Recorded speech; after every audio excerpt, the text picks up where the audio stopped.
Yeah, it takes like a second or two.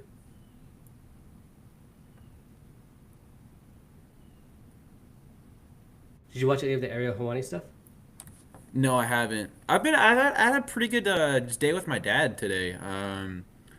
We got some breakfast. Went out to the park, some frisbee, got a workout in, Nice. watched a movie. Yeah, no, we Which movie did just you guys got the watch? Minority Report. It's about Okay. Tom Cruise, Hmm. some police stuff. Yeah, it was pretty good. It was pretty That's good. cool. Yeah, I haven't seen that. But yeah, we're live basically with the Spo Show MMA. Go ahead and follow him there. Colin, do you want to just tell him how you spell that? Yeah, it's THESPO and then show and then MMA and then that's it. Hello, hey! Thank you for coming in. Thanks for coming in. Appreciate y'all. Yeah, Hopefully we Rapid get River a here. Yeah, sick. slow uh couple guys coming in. We appreciate that. Thank you so much. Yeah, Let me pull up the stream on my channel so that I can respond to y'all in chat because of the uh, the thing we're doing only lets Kaz respond, unfortunately. But here, let me just give me one sec. yeah, we'll figure out how to Um, attach to them both later. yeah, let me mute. Yes, it's just work in process, but work in progress. But here we go. All right, I'm just trying to check my email to see what I sent over to you, so I can have a look at what our show notes are for today. But yeah, as we all know, like the White House fight card is going to be coming up today. So yeah, we're gonna go get ahead and basically open the door and open the chats basically for you guys. If you guys want to go ahead and like let us know if you want to speak about anything specific. Otherwise, we're gonna kind of get into it.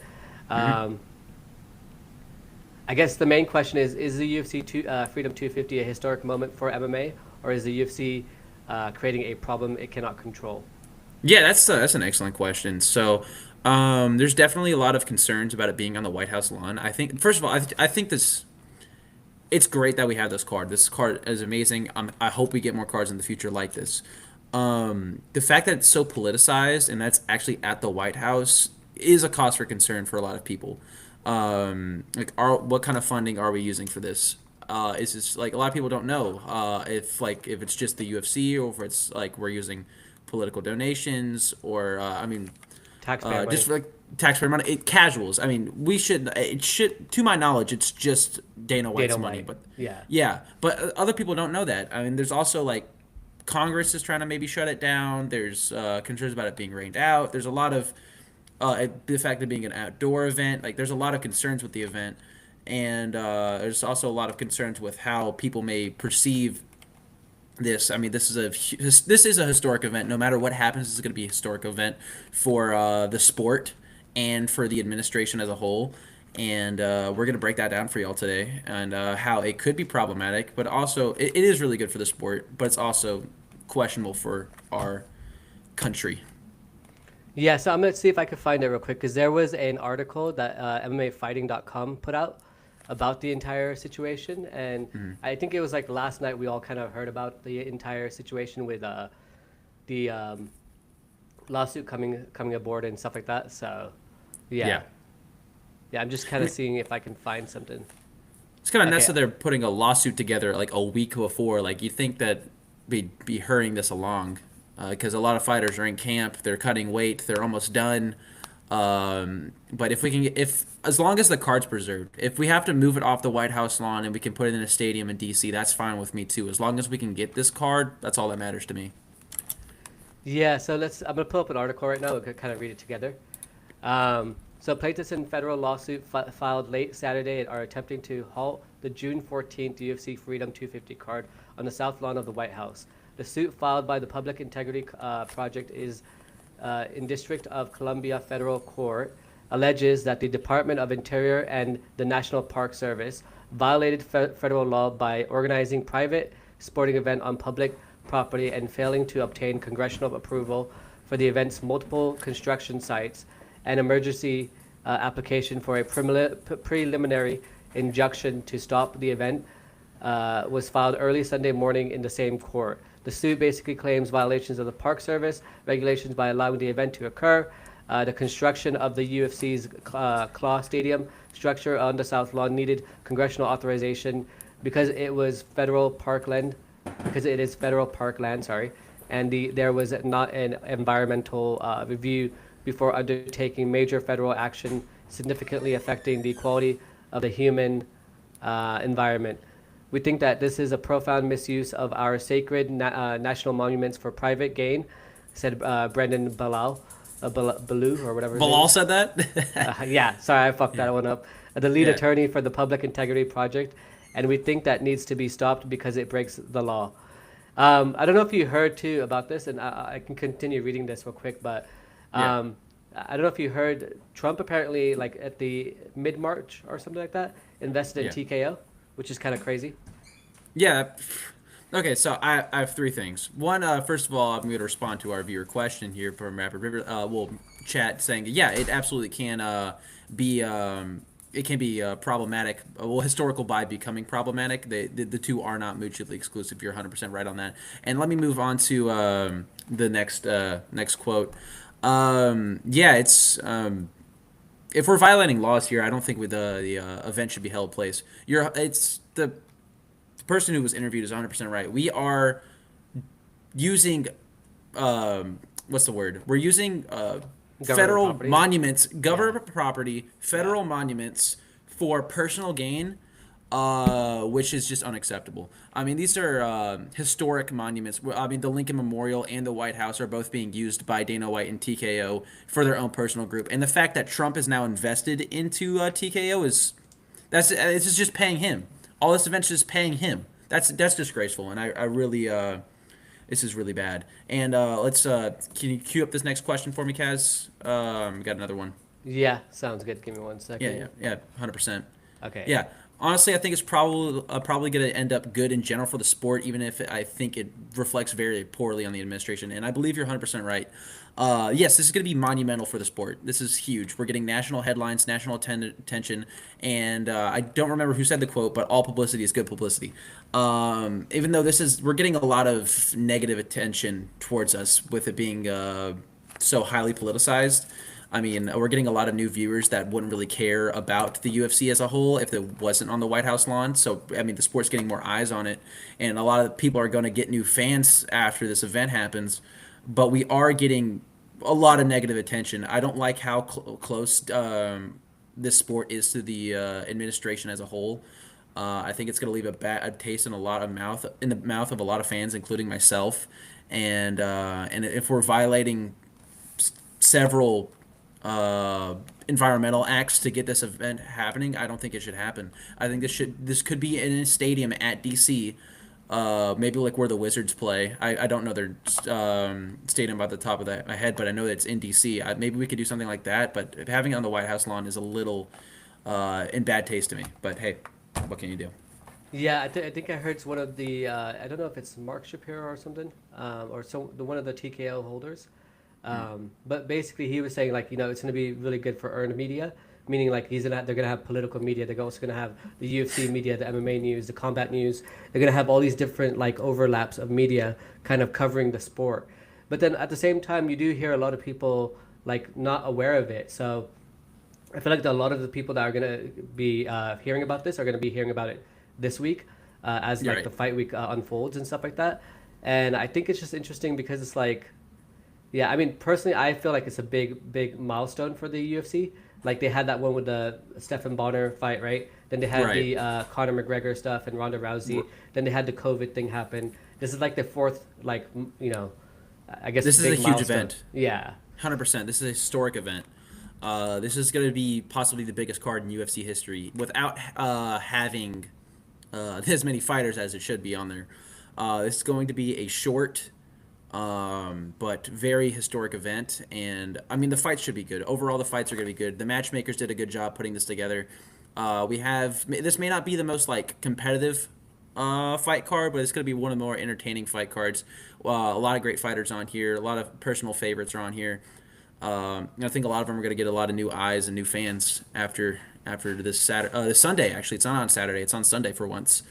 Yeah. Since it's on the 14th. And thank God, too, because I'm working Saturday night. I would have missed it. I would have been very disappointed.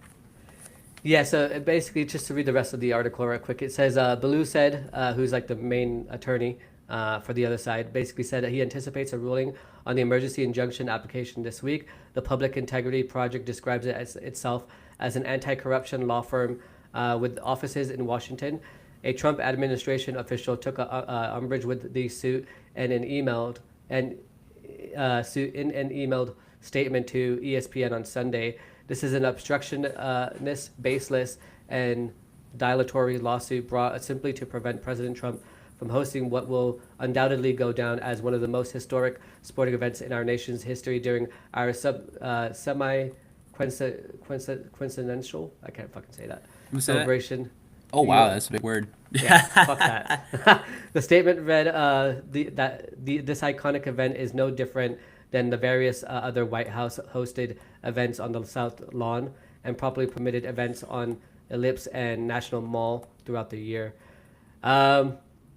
Yeah, I mean, honestly, I find this to be like our big Super Bowl, right? Like for us, it's like that big event that we have. I mean, Dana White even said something around like having similar numbers to that, and the numbers that they're talking about, I think, are like in the 100 millions. So yeah, no, we should have a lot of eyes on here, and June is going to be a huge month for sports in general. I mean, we have obviously UFC Freedom 250. We have the NBA Finals this week. We have the Stanley Cup Finals this week. We have a lot of finals in a sense. We have the World Cup obviously being in America this month, which is going to be huge and probably bring even more eyes on the event of UFC Freedom 250 since there's going to be more people in America. We have a lot of stuff to go, but here, let's get through this. It's way too much publicity to go poorly. Worst case, I think if the administration finds a way to blame the sport for any violations. Yeah.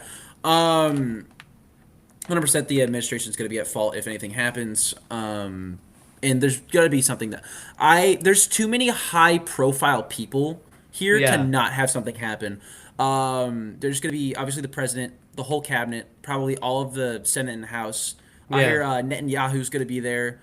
That's not a joke. That's legit. We're having a foreign leader over. Okay, I thought that was I thought that was a joke. No, that's legit. Yeah, he's going to be there. We have a lot of high-profile people coming over, and the fact there is especially with it being outside, there's a large event that something could go catastrophically wrong. Yeah. With it being highly publicized, being on everyone's TV, and the fact that it's outside, there's gonna be less protection. Something could go horribly wrong here, and the whole world might see it. And we have another comment as well from Rapid River. So he's saying, I'm going to share with you here, right? 1 second. Yeah, just unfortunately, no, that's not a joke, by the way. That's real. Not as many fighters as there should be. How small is the card? It's about like 8 fights, when usually 7-8 fights when there's usually up to like 13 or 14 on a card. Yeah. You would think they would try to get as many fighters on there, but I'm assuming a lot of fighters protested being on the card. There were Brandon Moreno is an excellent example.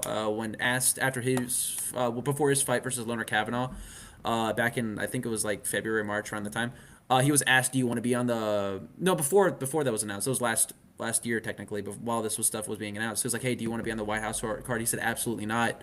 Amid the tensions between Mexico and America, he's like, "Why would I want to support these people? Why would I want to support this administration in any way?" He said, "Absolutely not."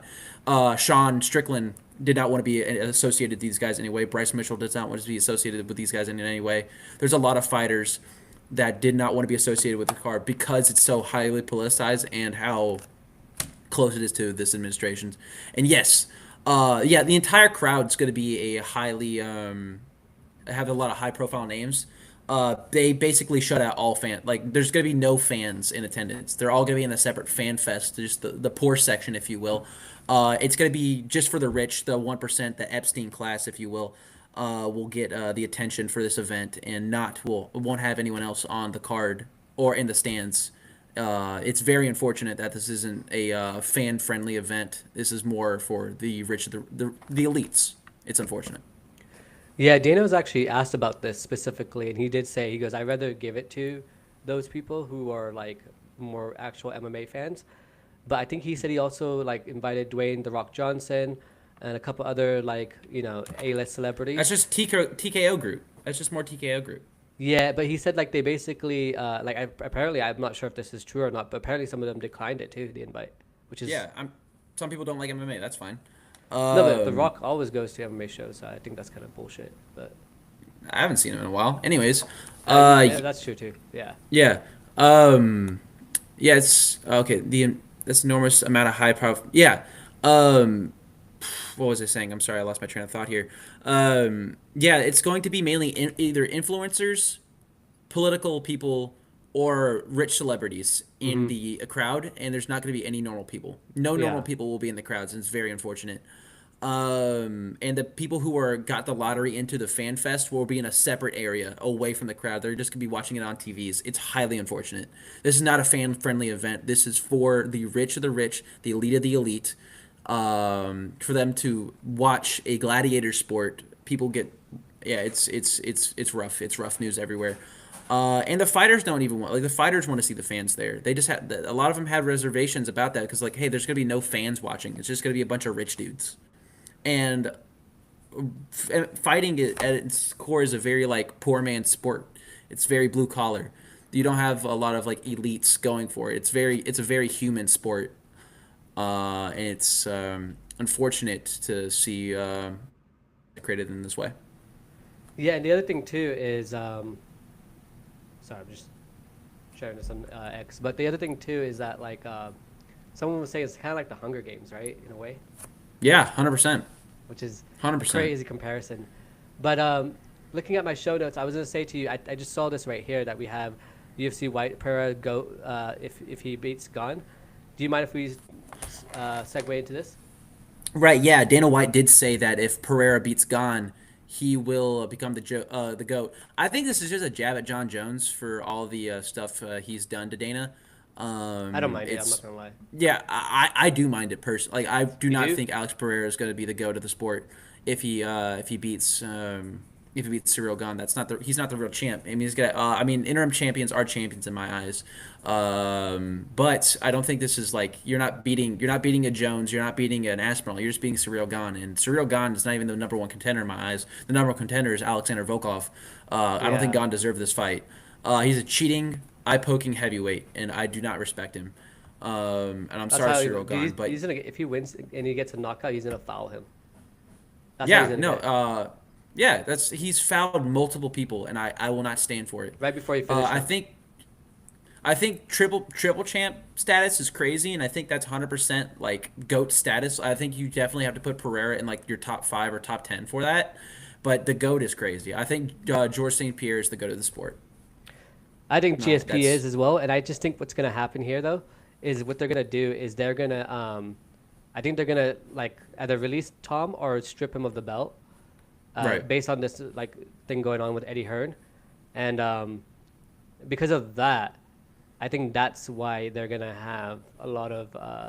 I mean, that's why he could possibly be the GOAT eventually if he does become the full heavyweight champion, and then if he defends his belt as well, which it sounds like he wants to defend his belt in September. It sounds like coming up. Yeah.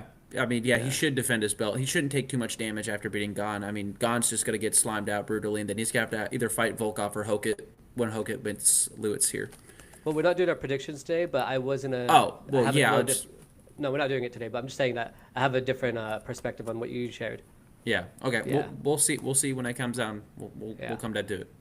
Well, so it says, so he basically says here, Dana White believes two-weight UFC Alex Pereira is one win away from becoming the greatest fighter of all time. Pereira 13-3 will face Ciryl Gane for the UFC interim heavyweight champion June 14th at UFC 250 Freedom at the White House. Former middleweight and lightweight champion Pereira is attempting to become the first three. Yeah, we already know all this stuff anyway. So Yeah. I was hoping that there's gonna be some new stuff here. Can you that we close could, that ad for me? I'm sorry. It's really like, yeah. Sorry. This one? Yeah, yeah. If there's any way to like block it or anything.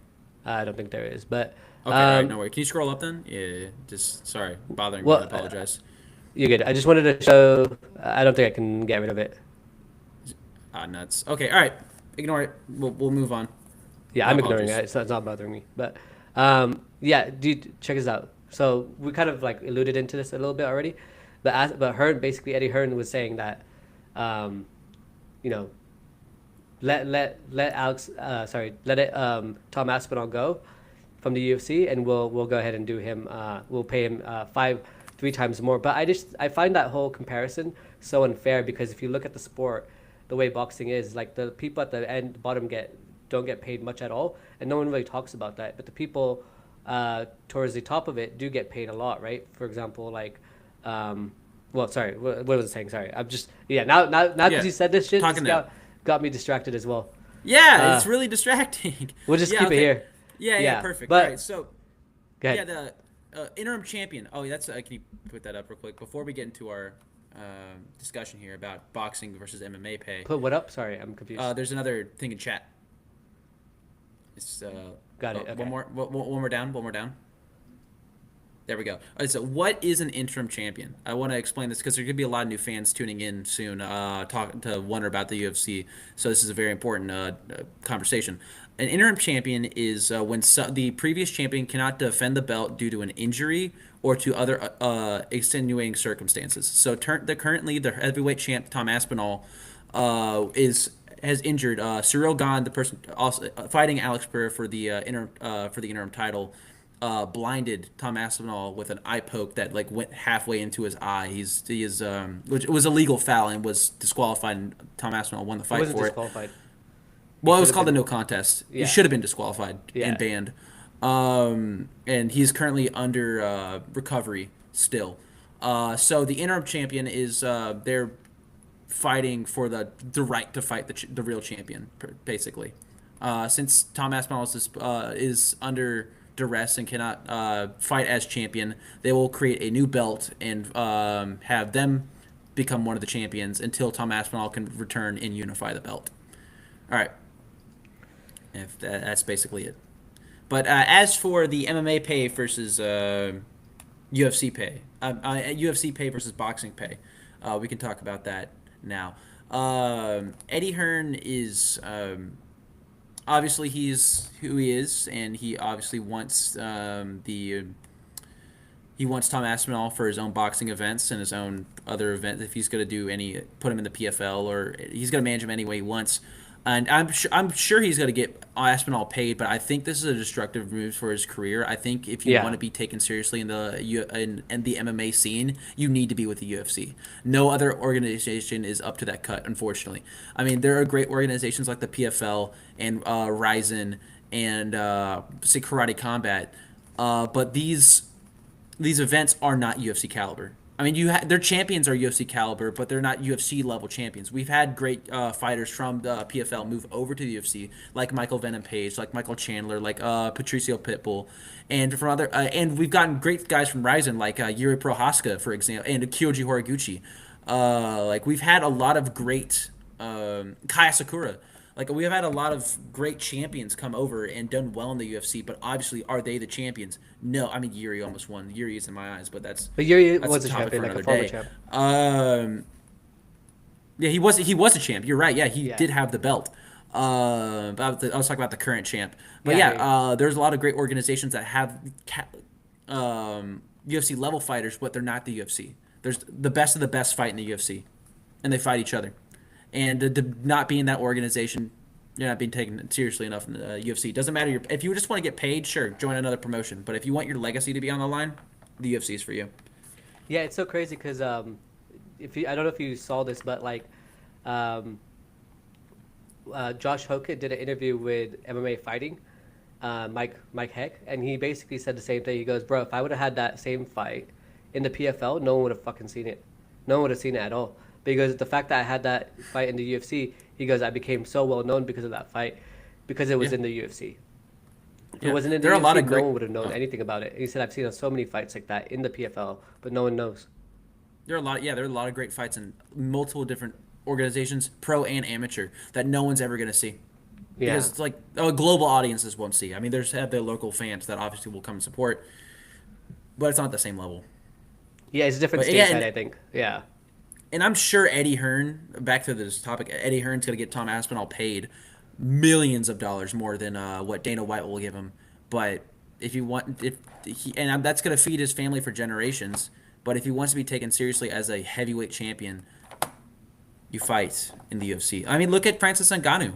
People know how good Ngannou is, but since he's distanced himself from the UFC, less respect on his name. He's fighting in freaking MVP now. Well, I think it's No one just takes that because serious. Oh yeah, you can fight Rebellis to Spain. yeah, Who that's cares? what I mean. I mean, or Or Felipe Lins. That's not on the same level of competition as fighting a John Jones or Alex Pereira now, or Hokit Even or and Volkov, or even like guys like Tyrell Fortune. I don't care. Just put him. yeah, exactly. Make And it in the happen. top 10 of the UFC, it's not like fighting the same competition. But I think that's what Yeah. the issue is. Like, I think even if Tom does get paid, he's not going to get the same notoriety that he will get fighting in the UFC. And the other Right. issue, too, I think, is that if you think about it, right? So let's say Tom does hypothetically get out of the UFC. And he's gonna go fight who? Francis Ngannou. Okay, maybe he has one fight there. Maybe he goes That's one does, big fight. yeah. That's Maybe he the goes only does big a, fight. maybe he goes and does a fight with like in boxing with like Tyson Fury or like with Rico Verhoeven or another fight with like Alexander Usyk or Anthony Joshua and stuff like that. Like he can have those fights, but like those are all boxing fights. Most of them are boxing fights. I mean, the one that you have that's well known is Francis Ngannou, and then other guys in the PFL. Or if MVP does find new people, then that's different. But I mean, I think he's got some challenges coming up, right? He's got Gable Stevenson, right? He's got this Josh Hokit. He's got Alexander Volkov, who I think should be, like you said, winning as well or fighting this weekend. So it's just like he has all these different, like, better opponents that he could possibly fight. And yeah, I think also what I don't like about this is that it feels like, and correct me if you think otherwise, but to me it feels like he's kind of throwing shade at Aspinall's father for suggesting that he made him sign a horrible contract. But like Right. that's kind of, in my opinion, if I was Aspinall, I feel like that'd be a little bit rude. It's disrespectful, yeah. And Yeah. Dana White's disrespectful to people who aren't on his camp immediately. Like, if you're not fully on board with Dana White, he's going to be very rude to you. I mean, look at all the people. Like, he did DJ dirty. He did Demetrius Johnson very dirty. As soon as he lost, kicked him out of the UFC. He did Ngannou dirty bad. I mean, not willing to pay him. Like, he's No, not willing to Ngannou pay kind his. of fucked himself, to be And honest, in my he opinion. and Gata did, yeah, he did. But like, look at the guys like Muhammad Mokaev. I mean, he messed up once, but he's not been able to get that redemption. We have people in the company. Arman Sarukian has done everything to rebrand himself and gain popularity, and he has to massive success. And he still can't get a title fight against Ilya Topuria. We still have to wait for this Justin Gaethje nonsense. No disrespect to Justin Gaethje, but you're not Arman Sarukian. Now Arman has to fight Charles Oliveira again, more than likely, to even get a chance at the title, even though he already beat him. I don't care if it's for a BMF belt. That belt doesn't that belt doesn't matter in the long scheme of things. It's only the UFC belt that matters. Yeah, I mean the thing is like with the whole situation, um, and this is just my personal opinion, but like I don't know. I'll be honest with you. I feel like everybody paints Dana like the wrong way, and I don't think Dana's really that bad of a person. I think he's just an entrepreneur, a businessman, and you just kind of have to sometimes take certain stances as a business entrepreneur that Right. people might not agree with or like. And so I think most of the world and the media, and this is kind of why I started the channel in the first place, because everyone paints him as a bad person. I'm not saying that I agree with everything he does or everything he says and stuff like that. And yeah, sometimes he's kind of like a little bit off the rails and stuff. So It's a lot off in the the same rails. breath, though, I don't think I think he's just an entrepreneur and he's just trying to make his business the best it can be, right? 100%. Yeah. I mean, Dana White's done a lot of good and a lot of bad for the sport. I mean, he's cut people. He's More done. good than bad, though, I think. I would say more good than bad, but I don't agree with this whole on the White House lawn thing. I don't like that how close he is to the current administration. I don't think any sporting organization should be close to a political organization. Like, imagine if like the NFL was just really tied into the Biden administration and they did the Super Bowl on the White House lawn. Like, what are we talking about? That's ridiculous. This is the same level of sporting event happening to another political organization on the White House lawn. That's insanity. Like, if you told me this was going to happen 3 years, like for the last administration, I would have laughed in your face. But now this is so much of just like a clown show. It's ridiculous. But again, the fights are going to be amazing. But still, I don't like how politicized this event is, and Yeah. I don't like that Dana's putting himself in that camp. He doesn't have to. I think the smart move is to be politically neutral and just not take sides at all. Just take money from both sides. Don't let this happen. I think it's Christ, different sorry. from his perspective, though, because he's been like friends with Trump for a long time. And because of Trump, the Very long UFC is time. where it is at the moment, right? So if he wasn't, if I feel like it's just more of like a friendship thing, and he feels like he has like this loyalty to him that he wants to like pay respects and stuff like that. And Trump said he Yeah. wanted to do it, so he's like, yeah, let's do it. And Trump's always been there for him. So I think that relationship is kind of the reason why he's doing it. Plus, on top of that, like in a marketing sense, it's a lot of earned media, like I said earlier in the video. And I think that's the main thing there. I don't think he's technically taking a side, so to speak, in my opinion. But that's just my own opinion. I don't really think that the whole thing is very political. I know people are painting it to be that way, and so are you as well. But like, I don't buy that. I don't buy into that. But how do you think it's not political? Because it's about America. Right. This is, and it's Meaning, the like, current all of us, administration. like, not just It's the, not. the It's not administration. just about. If it was about all of us, then we'd be allowed in the stands. We'd be allowed in the event. But no, they have us in our own little separate pig pen to watch the events on TVs. Okay, It was so a lottery if you're- system. We if don't you're even in get data to industry- buy tickets. So okay, so you're risking security just to put MMA fans on the White House lawn. Again, this shouldn't be on the White House lawn. This should be in a stadium. But that's with my point though, is that you can't just put anybody, any Tom, Dick, and Harry on the White House lawn. You have to put people who Exactly. This Yeah. shouldn't be on the White House lawn. This should never have happened. This should be in DC Stadium. That's how it is political. Apparently, DC doesn't have good stadiums, anyways. It doesn't. Then put it in New York, or put it in LA, or do anything else. This should not be on the White House lawn. Put it in Austin, This- Texas.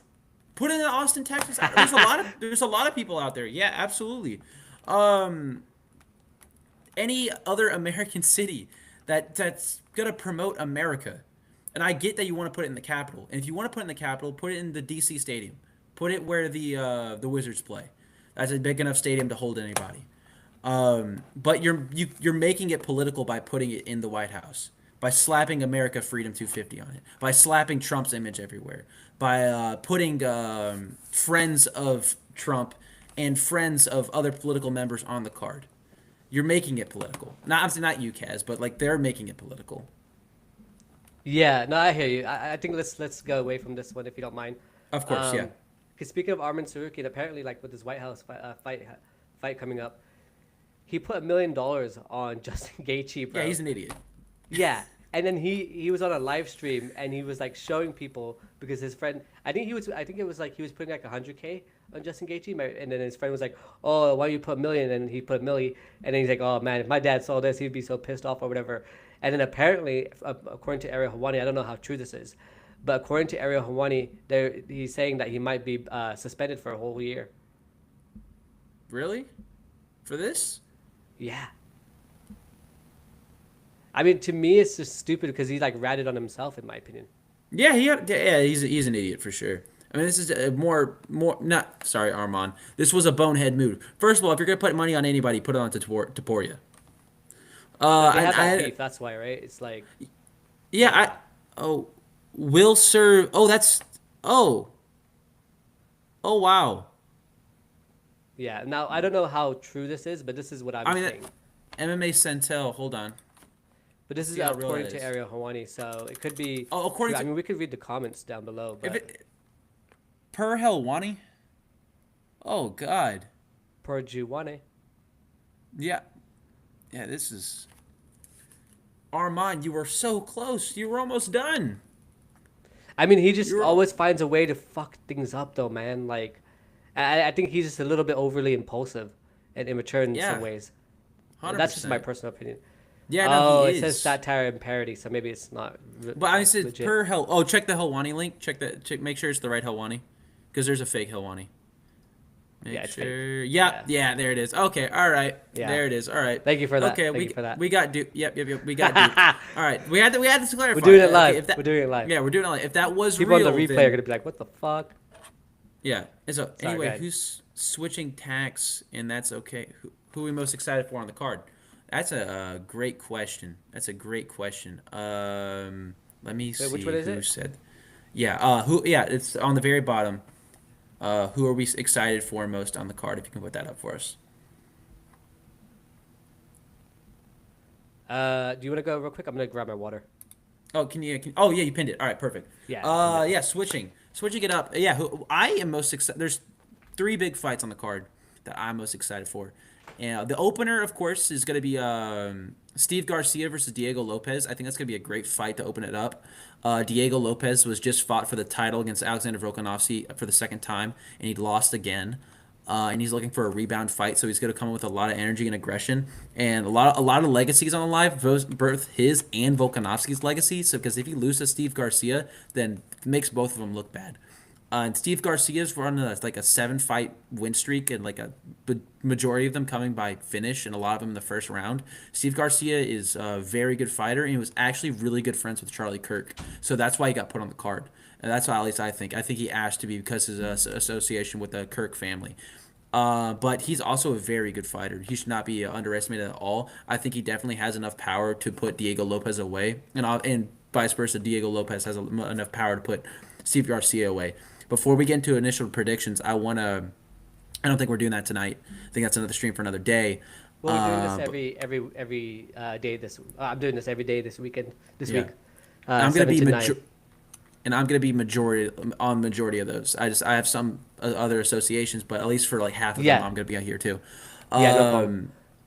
Real quick though, I just want to back up if you don't mind. You said you are looking forward to Diego Lopes versus Steve Garcia. Am I correct? Yeah, Diego Lopes. That's going to be the opener of the card. Another fight I'm most excited for. My number 2 fight that I'm most excited. Wait. Can I give my input on that one? Oh yeah, 100%. Okay, so dude, like I don't know if you saw the Ariel Helwani quick interview that Steve Garcia did with Ariel Helwani. And I like Steve Garcia a lot. Like, I just want to preface with that. And I don't want to, like, make a judgment on him and based off of what he might be feeling, or maybe he's just going through the weight cut and stuff like that, so he might be feeling a little bit more edgy or whatever the case is. But I thought he was kind of playing the victim card quite a bit when he did the interview with him, because he was suggesting that, like, everyone's counting him out and all this stuff. And I'm thinking, like, bro, like, I think you have a lot of fucking fans, if I'm not mistaken. And you get, I mean, regardless of whether we like you or not, you get the opportunity to fight number 2, bro. Like, be fucking grateful. Yeah, Steve Garcia is my definitely, like, coming into this year, he was my dark horse to actually be champ by the end of the year. Steve Garcia is a very good fighter, and he definitely has the tools to put a guy like Diego Lopes away. Both talented fighters, and Steve Garcia is very underrated and lowly ranked for, in my opinion, no reason. He should have got this opportunity sooner, but regardless. Yeah, great fighter. And yeah, there's a lot of people counting him out. I mean, we've seen what Diego Lopes can do. He just fought for the title twice in a row. He's jumping the line of other people, like Movsar Evloev, and Lerone Murphy. We jumped them both. And he's a very talented striker and has the possibility to put anyone except the current champ away. So yeah, people. I understand why people are picking him over Steve Garcia. But I think Steve Garcia is going to prove him wrong. But there we go. Yeah, he's got some venom in his blood right now, so I think he's definitely going to make some impact. But I just hope he is grateful for it. You know what I mean? Yeah, 100%. Well, Kaz, what's your most exciting? What's your fight that you're looking forward to? For me, I'm excited to see my boy Josh Hokit slime out Derrick Lewis. Who I love Derrick Lewis, by the way. Big fan favorite of that one. I don't know, honestly. You said earlier, I think like some of these fights are okay, like they're more like bangers and stuff. But I think all these fights are very competitive and very interesting. And I think specifically like the O'Malley fight and the Aiemann Zahabi fight. Aiemann Zahabi hasn't fought the amount of talent that like O'Malley's fought so far. But I listened to one of his interviews today that he did with Fight Society, with Wyatt on Fight Society. And everything he was saying was like very spot on, and he seemed very aware and very like he had like a lot of humility, but a lot to basically I think have a successful fight with Sean. with Sean O'Malley. Yeah, I mean I'm kind of worried about Sean O'Malley at this point because I don't know. That's we can that's a controversial we can actually get into that. Does Sean O'Malley put away Aiemann Zahabi? That's a question because I mean look at Aiemann Zahabi's last couple fights. I mean he put away Aldo. He put away Cheetah. Aldo away though? No, that was Batista. My fault. Kicked him. Yeah, I mean no, he didn't fight Batista yet. No, I was thinking Batista versus Aldo. No, this Oh, Zahabi did fight Aldo. Yeah, Zahabi did no, fight no, they Aldo. did fight. I'm just saying he did. It wasn't that. It wasn't like, you know Yeah, what I mean? It it wasn't. wasn't. Yeah, it wasn't. None of his last couple fights have been close. I mean, been like All three of them been 100%. close, in my opinion. Yeah, all of them have been like he hasn't won his last three fights definitively. There's always been room for Yeah. doubt. Room for Uh, doubt, and also it's like in the same breath, not just room for doubt, but like he looks okay. He doesn't look like a world beater. You know what I mean? right. Yeah. Like Like these some Sean. fighters you see, like Steve Garcia, looks like a world beater. He doesn't look like to me a world beater at this point. Yeah. Not yet, at least. You're 100% right. Like his he went to a split with Cheeto. Yeah, That's going to a rough. split with Cheeto is kind of it's That's not right. rough. Yeah. Yeah, it's not aging well. Not at all. And then you got to jump up to Sean. I'd be nervous for Zahabi. And a lot of people I think agree with me that Sean's going to put him away. But I wouldn't doubt Zahabi either. I mean, he comes from that GSP camp. He's been trained by GSP and then GSP's trainer because GSP's trainer was Zahabi's brother. And he has a lot of wealth of knowledge in the camp he's at and is going to prepare very well for the Sean fight. And Sean does have a lot of weaknesses, especially in the wrestling part of his game. So this fight, I do believe you are correct in saying that this is going to be closer than it seems. Yeah, I mean, I do want obviously O'Malley to get the knockout KO. I think it'd Yeah. be sick, but Aiemann Zahabi, like he listened, and I don't know if it's just because everybody's in fight week and everyone's like cutting weight, but everybody just seems a little slight more edgier, and I'm not saying that being calm is a bad thing, but O'Malley sounds a lot more calmer. Yeah. Yeah, almost like he's like he needs maybe a little bit more of that intensity. You know what I mean? Mm-hmm. Yeah. 100%. What was to tell you real quick is did you get a chance to watch my Belal fight or Belal video? Sorry, Belal fight. No, I haven't Just yet. kidding. I haven't yet. No, no, no. Okay, But so I think I actually caught a little bit of the clip. You saying that like Bilal's like almost like he's done. Like he's not at full Bilal strength anymore. This is like he's kind of on the downward spiral of his career. Is that basically what you were saying? no. So basically, Oh, the whole premise of the video is that like everyone's counting, like everyone I've heard on the MMA YouTube that are talking about Bilal Muhammad, they're asking like, why did he stop doing the takedowns? Why did he do this? Why did he do that? Like he looked so good up until he won the belt, and then did he just lose his like pizzazz for it, or like his excitement, or his like ambition for it? And I don't think it's any of that. I think what actually happened, he's not complaining about it, excuse me, he's not complaining about it himself. But I think what it is that injury that he had, that infection in the toe that he had, right before, right after when he was supposed to fight Shavkat Rakhmonov at UFC 310, and he had to pull out. And I think from that toe injury, because he had an infection for 6 weeks where he was yeah. bedridden, and he couldn't do any activity for 6 weeks straight. So I think that's his explosiveness is gone. Also, to do like the setups and everything that you do with it when it comes to wrestling and stuff like that. I broke it all down in that video, but to Right. do all that stuff, you literally have to use your feet and you have to be able to, you know what I mean? Yeah, Yeah. 100%. Yeah, but you could saw like he got away with the takedown immediately in round three. Immediately he shot for it, and I mean Buffy stuffed it, but still like he still has that level. But hey, if he has some injury problems and he has some medical stuff he's not disclosing, that's his decisions. And of course, I'm proud of Bilal for not making excuses for his performance and by using an injury or anything. I mean, he's taking it on the chin like a man. So that's very good by him, and he has the SPO approval. But regardless, yeah, I Wait, don't hold think on one Bilal. second. One Yeah, go second. ahead. I'm gonna pull something up. I mean, you can keep going. I just want to show you something real quick, just to kind of Yeah, give you an idea I of what do I'm trying think to say. Bilal is like I don't want to say on the way out, but definitely not the same anymore. I mean, he did look wildly different from when he like what in his champion, like when he beat Leon or Yeah. when he was at least fighting JDM because that was still comparative. Yeah, no, let's jump into this though. But that was before his injury that he had, right? So this is like what my Right. whole like video was on, is that like right here, he shot 13 takedowns against Leon Edwards, but he landed 9 of those takedowns. He shoots 9 takedowns in the Jack Della Maddalena fight, but he gets only 3 of them. In his last 2 fights, he shot 7 and 2, which are way less than almost half of what he did with Leon Edwards. Not to mention he didn't get any of those. That's where I think it's not that he's declining. It's that foot injury that he had, that foot infection he had, where Yeah. he's just not recovered properly yet. Because you've seen like Jamal Hill, right? Have that whatever I think injury he had, and he Yeah. hasn't been the same since then. So it's just like when some certain fighters have these injuries that are really catastrophic, it's like they don't really come back the same that they were before. I mean, I'm not saying that these fighters didn't like beat him, but it's just he's not the same fighter. I think a lot of that has to do with that injury. Yeah, I think you're 100% right. Yeah, I think you can like put a lot of it on the injury, and like because you're not able to shift his weight as much anymore, and yeah, there's definitely an issue, 100% that he needs to solve before his next fight.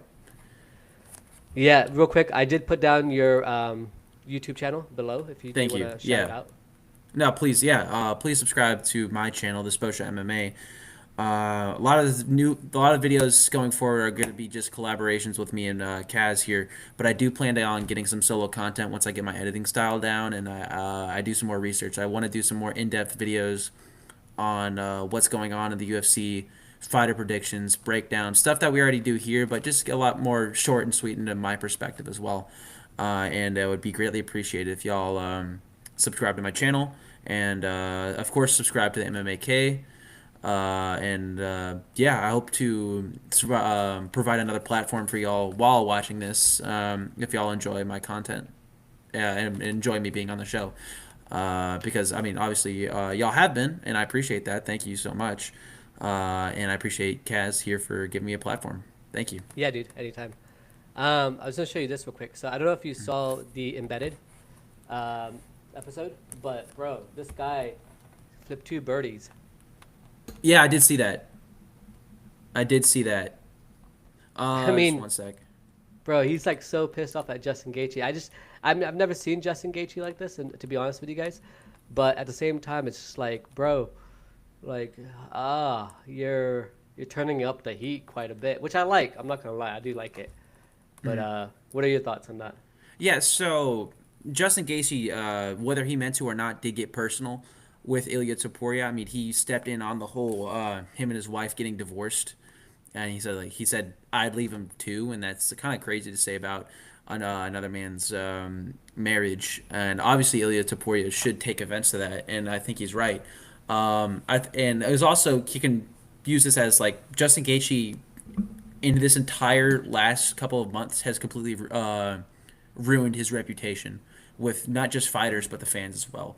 He's stuck up for this administration. He's sucked up for this fight, and he's blasting other fan favorite fighters like Ilya Taporia and Sean Strickland.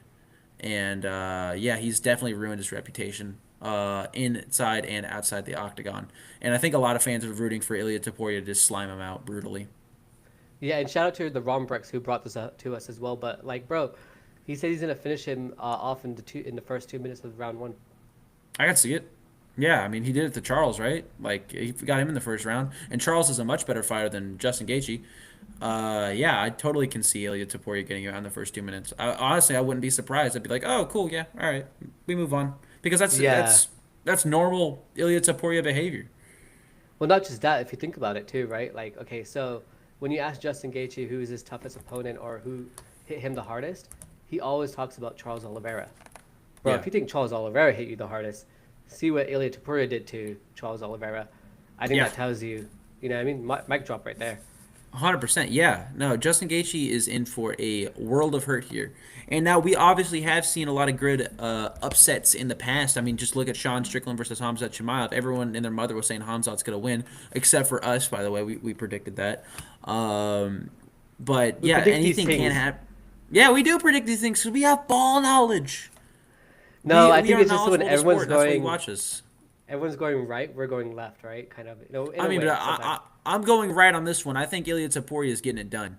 Yeah, I'm going right I'm with not you picking. as well, but Yeah, I I'm think not picking Justin that's just more Gaethje. common sense and like skill wise. Yeah, Yeah. it's common sense. I mean, his last three fighters. Yeah, was I a little bit insulting? Have My been- bad. I didn't mean to do that. Yeah, his last. No, you're good. Yeah, 100%. You're right. This is common sense. His last three fighters have been Charles Oliveira, Alexander Volkanovski, and Max Holloway, and he's knocked them all out. Did you see the That's roses? yeah, no, he set up a funeral for all of them. It's Yeah. insanity. This is not a man to be trifled with. Everyone at lightweight and going forward is screwed if they want to get that belt because they're not going to get it unless if Ilia Topuria has a major off night like Alex Pereira did against Magomed Ankalaev. That level of off night. But then even again, if there's a rematch, I think Ilia Topuria wins. I think 9 times out of 10 he beats every fighter on the lightweight roster. He beats everyone on the featherweight roster if he wants to go back. He will struggle in the welterweight roster, I would say that much. But that's just the size difference and reached a differential. But if he touches that chin, he has a great chance too, because his power is only going to increase as he gains in weight. Yeah, he's pound for pound number 2 for a reason, and arguably should be pound for pound number 1. I think he will be after tonight once he beats after not tonight. Well, he will be after Sunday once he beats Justin Gaethje. Yeah, so he had this to write. He said, Justin crossed the line. What happened between my ex-wife and me is our business. We may no longer be together, but she is the mother of my daughter. To everyone insulting her or speaking about things they know, about things they Nothing know, about. nothing about, sorry. Show some Okay. respect. You need to teach Justin Gaethje how to act How like to a act? man. Yeah, you got Sean Strickland weighing in on this, and the Sean versus Justin beef has been hilarious. I think I have some.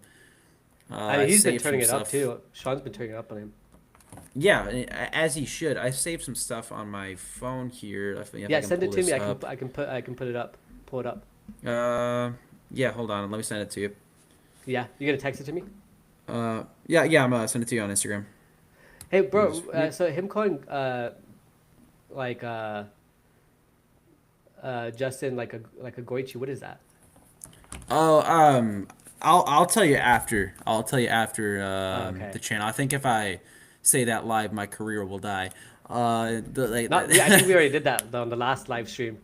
Yeah, it's entirely possible. Dude, Did check you out the watch that? highlights of those. Yeah, dude, that was hilarious. Check out the I highlights, and I that's not wish even all the gems. I That could know. have I been like was a just 10 thinking minute that long too. video. Huh? Yeah, there Sorry, was a guys. lot of great stuff on that stream. If you haven't watched the VOD, watch the VOD. If you haven't watched the 2 minute highlight reel, watch that too. That's hilarious stuff. Go check that out if you after watching the stream, of course. Yeah, that was good stuff. Yeah, and then Yep. just so I sent people it to you. do know who we're I, talking about, I'm gonna share that right now. yeah. Sorry, I'm just going everywhere for a second there. Yeah, go. Take your time. Take your time. Yeah.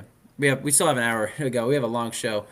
Yeah, so Um, this is the one that we're referring to. Should we just play it real quick? It's kind of funny. no. We have pod to talk about. We have a lot Yeah, of stuff to talk about. But yeah, go ahead and watch that once you get the chance the to one that you afterwards. sent to me. Yeah, if it can send that. It Oh, was sorry, something you from tell Full the viewers. Violence. My bad. My bad. Yeah. All good. No worries. Because we're gonna break Yeah, down the post I just sent you in a bit. didn't get it yet. It's on Instagram. Oh, okay, got you, got you. Yeah. Yeah, did you see that I can email I read it sent out too. Yeah, Yeah, if you I've want seen to, this. yeah. I just Okay, all right, it's 'cause I yeah. only have it on my So phone. That's why. So Full Violence disclosed some tweets from Ilya Topuria and Justin Gaethje. I'm gonna read these aloud. You Oh should have kept wait, your one father. second. Yeah. No worries. I'm gonna share it. Yeah, I got it. Sorry. Okay. All right. Yeah. Bear with me 1 second. If yeah, no worries. We got time. We got I just plenty thought of it time. gives context as well, so it's easier. Yeah. All right, go ahead. There we go. All right. Yeah. If you can zoom in on that, possible. Thank you. Yeah, Okay, but perfect. I'll read it through my phone. But if people can see here. All right. So Ilya Topuria says, "You should have kept your father out of this. He was the one calling me a short guy and saying you'd smash me while holding a beer in his hand. Then you started to talk about my divorce and telling the world you wouldn't want to be my roommate. Idiot. First, we're fighting, not dating. Second, I'm not looking for a roommate. When I put you to sleep and you're lying when I put you to sleep and you're lying there next to the rose, I'll look at your father and ask him one simple question: Who's the short one now? I'm gonna break you, Justin." Killer tweet by Ilya Topuria here. And then Justin Gaethje says, "Proving my point, insufferable little bitch boy. Never said anything about your wife. You want to speak words to my father, then act like I crossed some line. We're already fighting, buddy." First of all, I do think Justin Gaethje did cross a line talking about his wife. So I think there's a little bit of self delusion there. I think the CTE is kicking in for Justin. Well, he doesn't sound But the yeah, same either. no, no, he doesn't. No, he doesn't. Yeah. I think Ilya's 100% in the right here. You don't go after what your someone's family matters, and if all that the Gaethje camp has is attacking Ilya's height, then they're for a world of trouble because it doesn't matter if he's 5'7". Ilya Topuria has power in his hands. He's gonna put Justin Gaethje out cold, Yeah, dude, and that you was actually can really cool you shared that. put So I that in do your pipe and appreciate it. smoke it. Huh? Yeah, of course. Yeah. Of Yeah, no, course, that was anytime. cool Yeah. that you shared that. Yeah. Um, Guys, if you haven't already liked the channel, please do like the video, subscribe. We got 9 likes so far. Let's get those up. And also, yeah, subscribe to the Spo Show MMA on YouTube and on Please. X, and do the same thing for me on X as well as the YouTube channel, and especially if you're rewatching this as well. And if you enjoy what we are putting together here. Is there anything else you had for us? Not off the top of my head. Yeah, not off Yeah, no just problem. ripping that. Yeah, no problem. But Let's go ahead, take yeah. a look here. Um, was it true that Hokit's gonna get taken off the press conference, or is that fake? So it was true, but apparently they put him back on. Okay, all right, good, good. Yeah, Yeah, and apparently I they put him think back on because he's been doing interviews where he's not like doing the character, even though he was doing the character in the embedded, but he's not doing it currently. So yeah, yeah, go ahead. they might take him off again. Yeah, I think if anyone on that press conference says anything against America or like the whole like Israel situation, I think they're gonna get just like you know how like in old cartoons like they get the cane and then just take them off the stage. I think they're gonna get yanked off if they off the stage if they mention any of that, which is freedom of speech and all that. It's embarrassing that this is happening. Like Sean being banned from the stadium for voicing his opinion. I think that's terrible. You have the only American champion in the UFC banned from the America event just because of his political stances. That's an utter embarrassment by the UFC, and I hate that. I absolutely hate that. Yeah, and speaking of that, I mean, you brought it up the perfect timing when I found this, bro. So some fan asked him basically, Stricken, why do you think Ali is allowed at the White House, Yeah. and not you? Because Yeah, Cash 'cause- Patel is a spineless bitch. Yeah, I mean, okay, it's just for the people at home who don't know who Ali Abdelaziz was. Ali Abdelaziz was detained on a flight on 9/11, getting ready to During board a 9/11, he had plane 5 passports. Yeah. with Sorry, go 5 ahead. passports in his backpack. He is the manager for the whole Dagestani camp and Justin Gaethje and Kamaru Usman and several other fighters, and he's still allowed in the UFC for God knows why.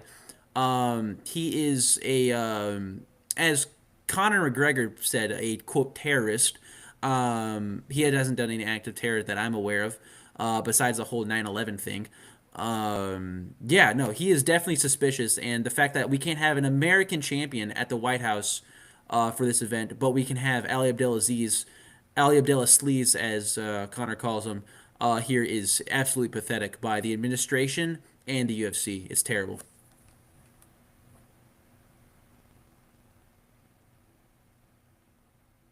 Oh, are you Kaz? I can't hear you. Are you muted, boss? Oh yeah, sorry. I just wanted to shed some light on what you just shared as well. So, with that being said, so basically with Ali, what he did was he was a confidential informant for the FBI, between obviously The terror group. the terror group and then obviously us, and because he apparently was more on their side is why he's basically been banned. I mean, there's more to the story that people have exposed. I think, the Fight Society, Wyatt at the Fight Society, he's exposed the entire situation as well. So if you guys want to check that video out, maybe I can post it down below afterwards. But that's like a part of it as well.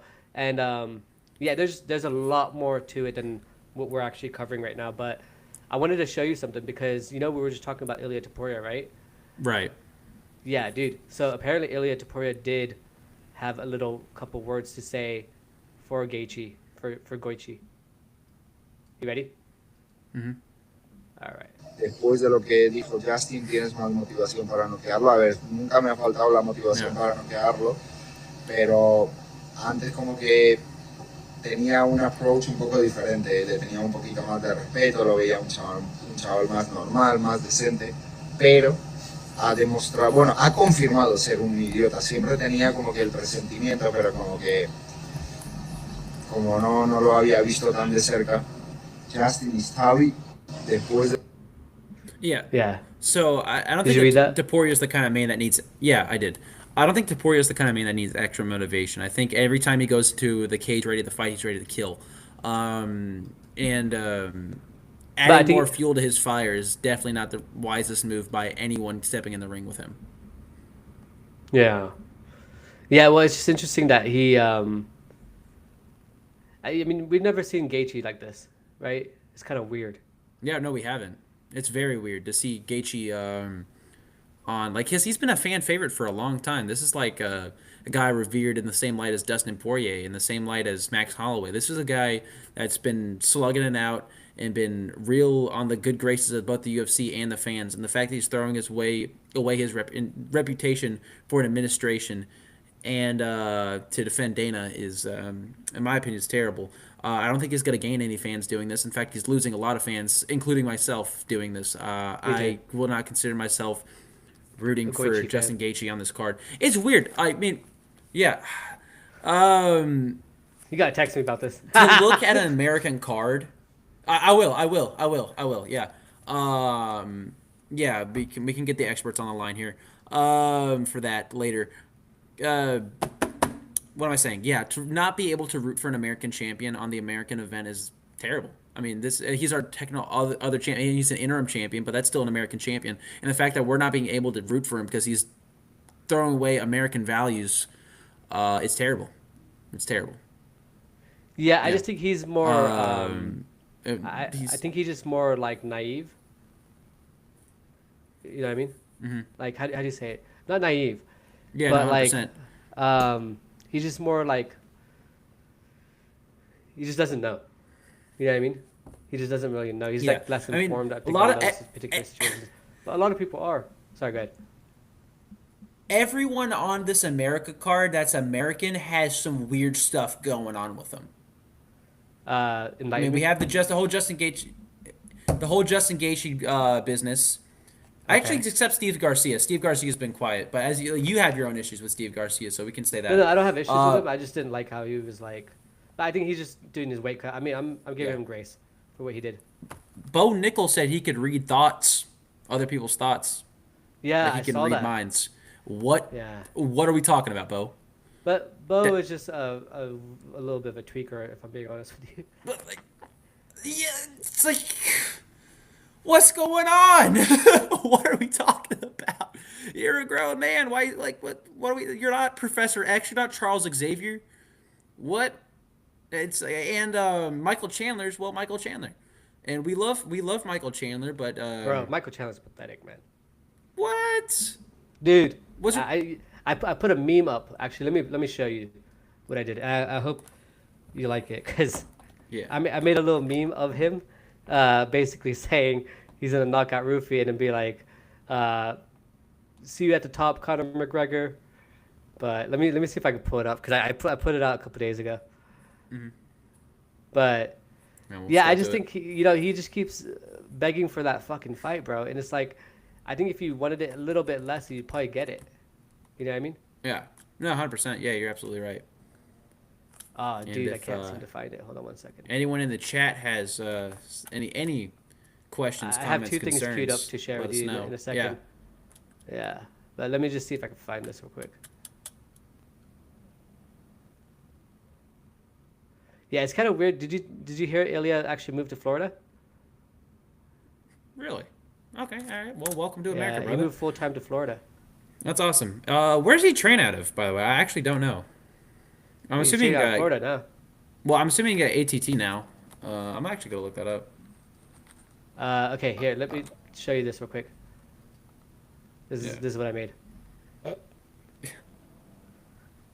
Yes. Hopefully that's what we see. Rufy, you're done. Michael Chandler. I want please. Rufy to win, though, Michael- to be honest with you. I mean, Please, I Michael wouldn't Chandler, mind. save us. Save us, Michael Chandler. Please, Michael Chandler. Do it for America. Yes. Is Yeah. a comment. Can you rephrase that in the comments there?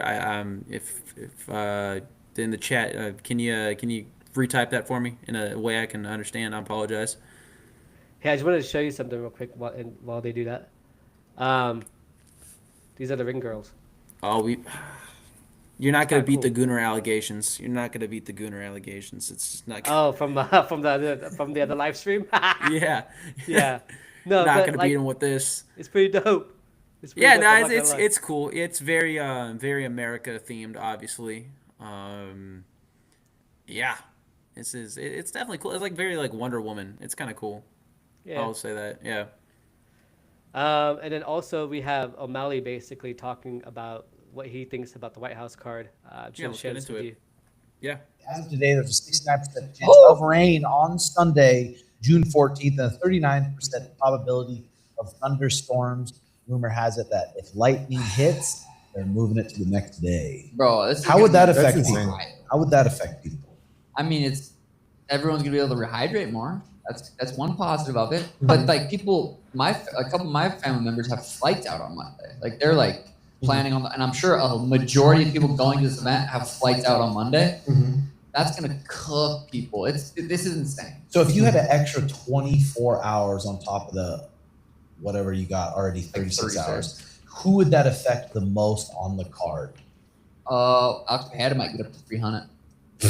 Imagine. I don't know. That butt's so fat, it's just hanging all the way Dude. over. It's like drooping down. As of today, there's a 69% chance. Yeah, Yeah, that's so- actually a great question. Can I answer that? Yeah, good. Yeah, I think the person that would affect the most is probably it's definitely got to be one of the heavyweights. It's probably Hokit. I think Hokit will be the most affected by it because he's already a small heavyweight, and if he can get more into there, his speed's gonna be nuts compared to the other guy, Derrick Lewis, because he's a blob. It's not gonna affect him at all. I think he just can get some more Wingstop or something. Taco What? Bell. Wingstop? What the fuck? Or to Taco Bell, like Tai Tuivasa had the Taco Bell in the remember that? I don't remember that. No, dude. There's a clip of Tai Tuivasa eating Taco Bell right before one of his fights. Dude, that's why he doesn't fight good. Yeah, I know. It's same with Derrick Lewis. Oh, Jesus Christ. Yeah. I think Whatever Derrick Lewis's go-to snack is, he'll get to eat more of that. Well, he wants to That's- pound his wife after his words, not mine. His wife is his favorite snack. Do you remember when they asked him? They're Yes. Like, what do you want next? He's like, I just want to do some ground and pound with my wife. Everyone started laughing. But he's funny in a different way than Hokit is, right? Like he's naturally quite funny, and he just says things that like are kind of more nonchalant that you wouldn't expect anyone to say. He's and quick. then Hokit's like, oh, I'm gonna shaman your mama, but I think he's still funny too. Mama, like yeah. Sorry, I won't do that again. Please don't. But do you want to give a quick shout out to your X and your YouTube? Yeah. If you can subscribe to the Spo Show MMA on YouTube, that'd be great. And if you could follow me on Twitter, the Spo Show, I'm gonna try to post more of my thoughts on there. I forget about Twitter so much sometimes. I do apologize. But if y'all could go ahead and follow me on the Spo Show MMA on there, that'd be fantastic. Please. Bro, I've I need your follower counts. tagged you so many times on X, and it's like you don't even see it. I don't have the notification set up on my phone. I gotta do it. I gotta respond. I gotta start posting more on Twitter. I'm always on Instagram. I just gotta make a channel on there too and start posting some stuff. Yeah. Yeah. Cross posting. That's what it is. Yeah. Cross post. Yeah. Got to get the word out. I need to start making a channel so my family can see me, my friends can see. I mean, I've already told people about it, but I need to advertise it more. I mean, I'm so grateful that some of my friends come in and say what's up and say hi, but Yeah, we do a lot of my appreciate you family, guys. yeah, a lot of my family doesn't, which is a bit unfortunate. But hey, what can you do? But when we get bigger too, like we won't need to worry about them, you know? Yeah. Switch up on the day ones immediately. Yeah. Y'all didn't support me anyways. Go screw yourself. No, I'm just kidding. I mean, they're all happy. I mean, like they're Yeah. happy for me and they're happy to doing it. But like, yeah, no, it's just like I was talking to my grandfather the other day while we were watching the NASCAR race. If you get the win and become a 3 division sorry. champion, Oh. Tom Sorry. Carry on. Like I was talking with my grandfather the other day watching the NASCAR race at Michigan, and he was like, I like that you're doing this, but I don't really take fighting as a serious sport. I'm like, why is that? And he's like, you already know my answer. Like I didn't get a full explanation out of him, unfortunately. But maybe it's just the violence and the Yeah. people, the whole like human cockfighting thing back in Yeah. the days of the early UFC. I think that still has an effect on a lot of people's minds, and it's unfortunate because it's a beautiful sport. But It hey, is, what and can you then do? also like when I started out the agencies thing, even when I started out my YouTube channel before the agency thing, a lot of people were Yeah. just no sayers on the entire thing. Mhm. Like a lot of people weren't very encouraging, including like Yeah. people who I were very close to me. So the first time I started the YouTube channel, I decided to stop because like that was back in 2018, and I did it for like 6 months. I did really good. I got up to like 230 some subscribers, and then I just Yeah. stopped. And the reason why I stopped is because I was just too concerned with what other people are saying. And Right. then same thing happened with the agency when I started the marketing agency stuff. Bro, I don't know why I keep showing my bed. Um, but it just happened with the marketing agency stuff. And as soon as I started making real money and started having a lot of good times and like genuinely like doing well, then everybody was like, oh, we were so wrong. They just want to see you successful. That's all it is. They just Right. want to make sure that you are. They're just like concerned about you from like they don't know what they don't know, right? Type of thing. Right. And Yeah. you know Yeah. something 100%. different, and Like you just have to believe in I, yourself. I'm grateful Yeah. to have a supportive family. They really do support me in this, and they're good with me going to school for it, and they're happy about that. I just wish they'd catch a stream. That's all it is. Yeah. Anyways, yeah. Back to it. A bit more of the personal family anecdotes for me. But yeah, that's all right. Yeah. No, dude, Let's it's cool, move man. on. Like you can bring it up, and it's completely fine. And I think Yeah. it's interesting as well because it's like I'm sure other people who are watching this as well or rewatching the replay and stuff like that, they're probably going to be feeling the same thing too. Mm. So yeah, but just real quick, but for you guys, just a quick reminder. So housekeeping a little bit. Every single week this week, or every single day this week. Sorry, Jesus Christ, I've worked a lot today. Every single day this week, we're gonna be live from 7 to 9. Colin's gonna be joining me when he can as well, and we're gonna figure out how to do it so we can simulcast the show on both channels as well. Right. All that being said, we want to go into the next topic, which is basically Alex Pereira, essentially saying that he's not interested in waiting on the sidelines for Tom Aspinall, and that Yeah. he believes, he wants to go ahead and defend that belt as soon as possible if he does defeat Ciryl Gane, eye poker. Yeah. No. It's I'm sorry. What is he's talking about like the goat status thing or like fighting Tom Aspinall or No, because Tom Aspinall has the eye pokes, right? The injury. right? And so there's basically asking him do they want, does Aspinall want to wait for, does Pereira want to wait for Aspinall to put the title together? Or does he want to continue just fighting? Do you get what I'm Yeah. saying? Okay. Yeah, no, 100%. Yeah, does he want to fight Tom Aspinall? I think Pereira is gonna want to fight Tom Aspinall because that's the kind of guy he is. I don't think he's just going to sit on this interim championship for too long. I No, definitely but think he's gonna want to unify the belts. yeah, And I but that's think not the point. The point is that he doesn't want to wait for Tom Aspinall. oh, Yeah. okay. Basically, what I'm Um, trying to say is that he doesn't Who's he gonna care fight if Tom then? Aspinall comes back or not. He wants to continue fighting and defending Oh, that that's good. interim title. Yeah, that's 100%. Yeah, it doesn't have to be Tom. Pereira's gonna want to fight anybody. That makes sense. Yeah. Yeah. Which I think is cool because I think Alex has always been like that as well, which is kind of like sucks because if you look at Tom's career, right, like these last was how long has it been? Like 3 years. yeah, 3 years, and not all of that's his fault as well, but it just sucks to see that that's how it's kind of like unfolded right in that particular situation. And I don't know if you remember, but this is what I do remember, to be honest with you, is that Aspinall was very humble prior to like winning the interim title. Yeah. And then after the whole John Jones saga, he was like, I just want to, defend my belt, or I just want to have the chance to show I'm the best. And then after this eye poke, he just seems to be so different, but not for the best. Yeah. No, I mean definitely. I think Eddie Hearn's in his head. I really think that's it.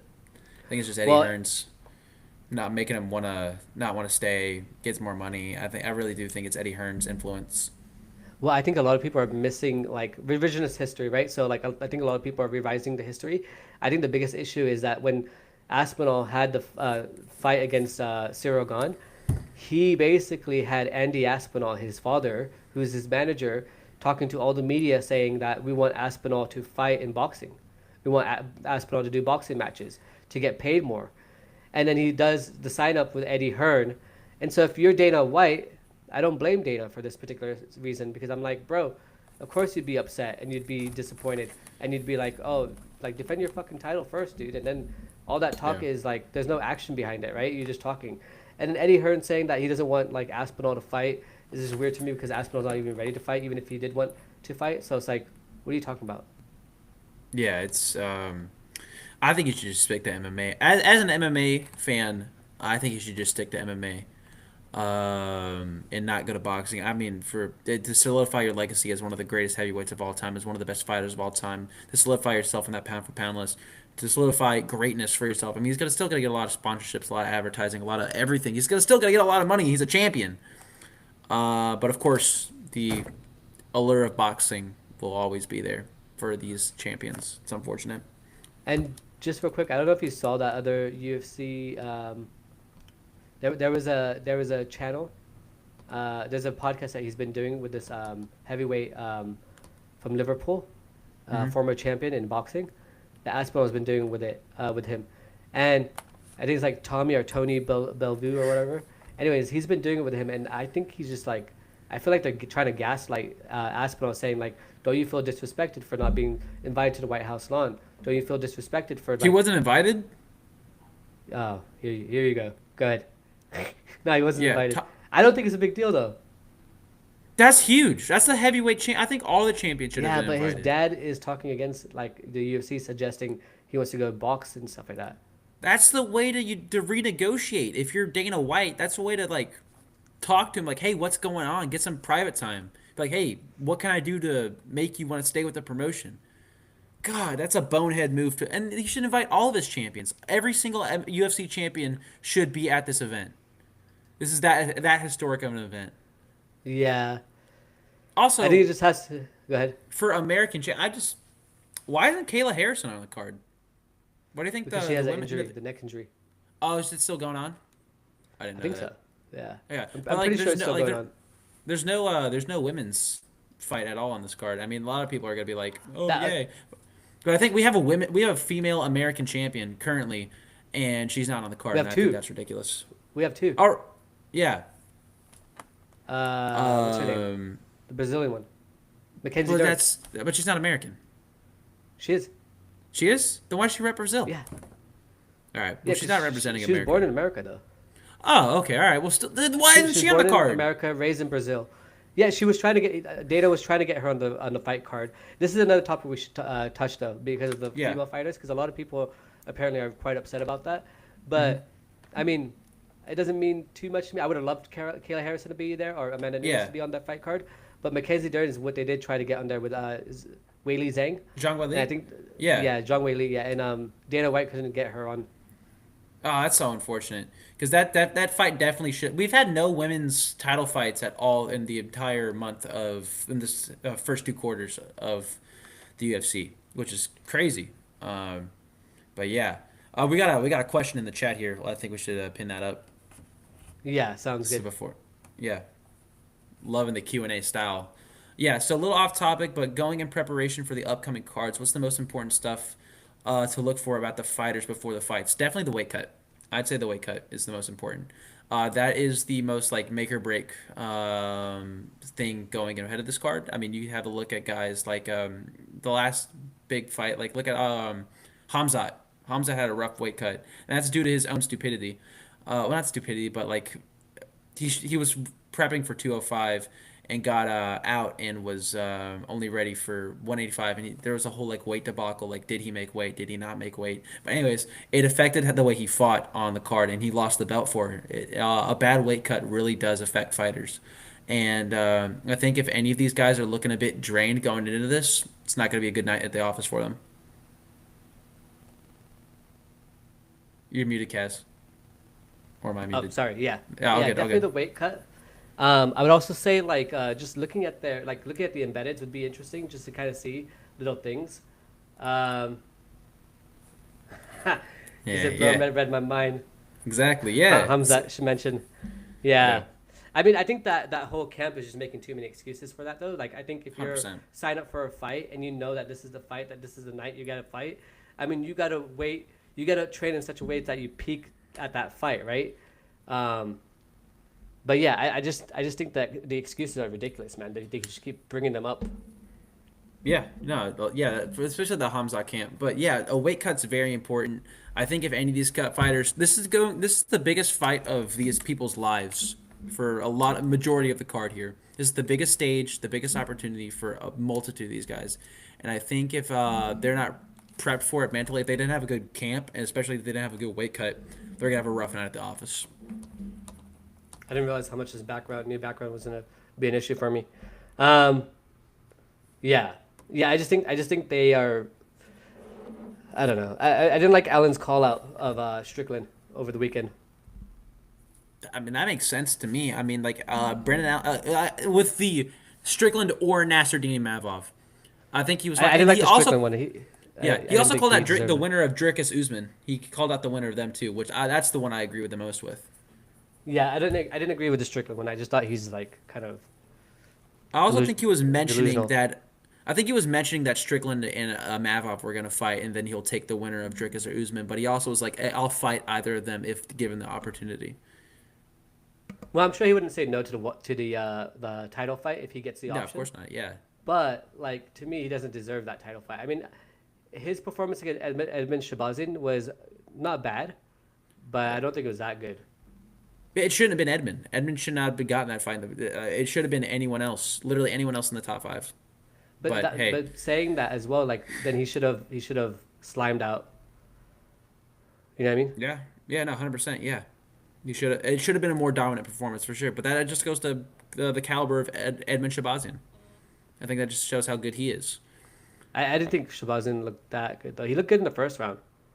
Yeah. No. He Apparently he arguably won the first round. Bedtime MMA gave it to him. So good. Yeah. I gave it to him too. Yeah. Hey, I'm gonna show you this real quick. Oh, sorry, my bad. All good. I was gonna show you this real quick.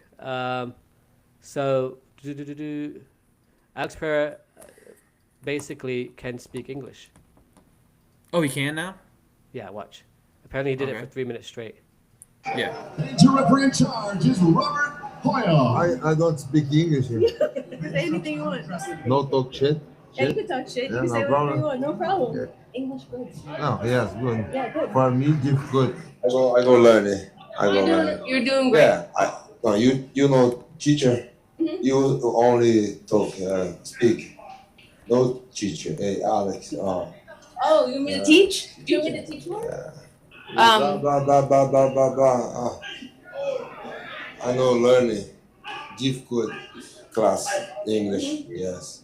2 times for a week. Good. Next month I go. Nina, no learning. You fart? No. Nina, you fart? I will do Come here. Good, yeah. Yeah. All right. So I'd still like. I don't think his. I think his English is getting better, but I don't think it's fully there. Based on the clip I just saw. But hopefully he can get it. But hopefully he can get it together during the card. If his English is getting better, then hopefully he can speak English during the press conference. That'd be dope. Let's go USA. Yeah, I think he'll be the only guy at the card who can't speak it. If not, Yeah. So real quick, we also got one more thing. So we got basically Diego Lopes, who was on the Ariel Helwani show. But yeah, we just watch this real quick before we read that. Ready? Yo, wait, before that, the chat. Can you read the chat real quick? That's hilarious. Just put that up there. Pereira might be CIA. Yeah, he might be faking his accent. That's funny. Yeah. I mean, look at Anderson Silva. Anderson Silva can speak English. Chael brought that up. Like, this guy can speak English. But Chael Anderson, Chael's, oh wait. Anderson Silva, yeah, he sounds like a very unique voice. Yes, he does. He does have a unique voice, but that's still pretty funny. That's hilarious. Yeah. Yeah. You ready for this? Yeah, I guess so. Yeah. All right. I'm wondering, when you got the call to be a part of this card, did you say yes right away? Did you think twice? What was your reaction? So like, actually, I don't have a choice, because like UFC called me two days before I announced the card. He said, hey, maybe you fight with Steve Garcia, but UFC never said me, you fight in the White House, or want you fight in the White House. Just like say me, you fight with once fight with Steve Garcia, just say yeah, don't worry. Like the people know me, I accept all fights. But 2 days later, in the Maxi versus Oliveira cards, like he start to show the fights, and I see my name and say, okay, cool, one more fight. So you had no idea when you said yes to Garcia, you thought it was just going to be on a random card. Yeah. So my expectation in December is okay, maybe in September, not UFC. This is my mind at this time, But UFC sending me a chance to fight in the White House, like one more, maybe I keep it. Now it's like I make like a story, because I have like fight in important cards. If they would have told you beforehand that it was going to be on. What were you saying? I was like, can I respond to the language barrier comment real quick? Go ahead. Yeah. I guess it's not the biggest thing in the world, but like the translators, it gets annoying. It slows down the press conferences, which are always very slow. Dana White cuts them for like 20 minutes for some reason. It's stupid. I think those press conferences should be like an hour long. It really makes no sense how little questions we get out of those. It's really disappointing, and I think the more time we have to translate, and the less questions we get to add. And if we can spring this along, it doesn't matter if they speak, if they can fight or are good. That's pretty good for everyone. Yeah, 100%. At the end of the day, it really does matter about if you can fight good, and a lot of these guys can. All of these guys on the card can. They can fight real good. And yeah, they usually do have a translator. They have this one Brazilian guy who can speak like every language known to man, apparently. Dude, that guy is so good, by the way. That guy's amazing. He is very good at his job. Yeah. He's like the GOAT of like translations. Yeah. And he's very good. He does all this Spanish and Portuguese, and yeah, he's very good. I think he has a little thing with Lorosenko. I don't know if you've Really? noticed that. Okay, it just seems that way. Like, you can sometimes read between the lines. It feels like that. Yeah. You All right, might notice I'll it note more it next time. Yeah. Yeah, I'll take a look at that. I'll take a look at that. Real quick, you want to quickly shout out your channel again one more time? I will always plug my stuff. Please subscribe. Please. It's down below, the Spo Show MMA. There will be more videos coming out soon. Trust. Yeah. There will be. If you like me on the show, subscribe to that so you can see more of me. And a lot of the videos are just gonna be collaborations with Kaz, of course, because a lot of my time and devotion will be going to this channel. But if you want to see separate videos of just me coming soon, subscribe, please. Yeah, should we finish this off real quick? Yeah, no, we're just about done. Unless if I'd love to end it out. This was planned for a 2-hour stream, but we're kind of running out of steam here. If we could get like a quick Q&A going, if anyone in the comments please ask questions. We'd love to hear from you. Yeah. I think we have enough stuff to keep going, but it's completely up to you if you want to. Oh no, I'll keep going. Yeah. I was saying we're nearing the end of our time. I was hoping to get like a Q&A going. If possible, but if people don't want to chat, that's fine. We can still grind it out for 30 minutes and talk about the Diego. Yeah. No problem. Yeah. So, I thought, should we just listen to that? I kind of lost track of what he was saying though, because we paused it in between. But there's only like 11 seconds left.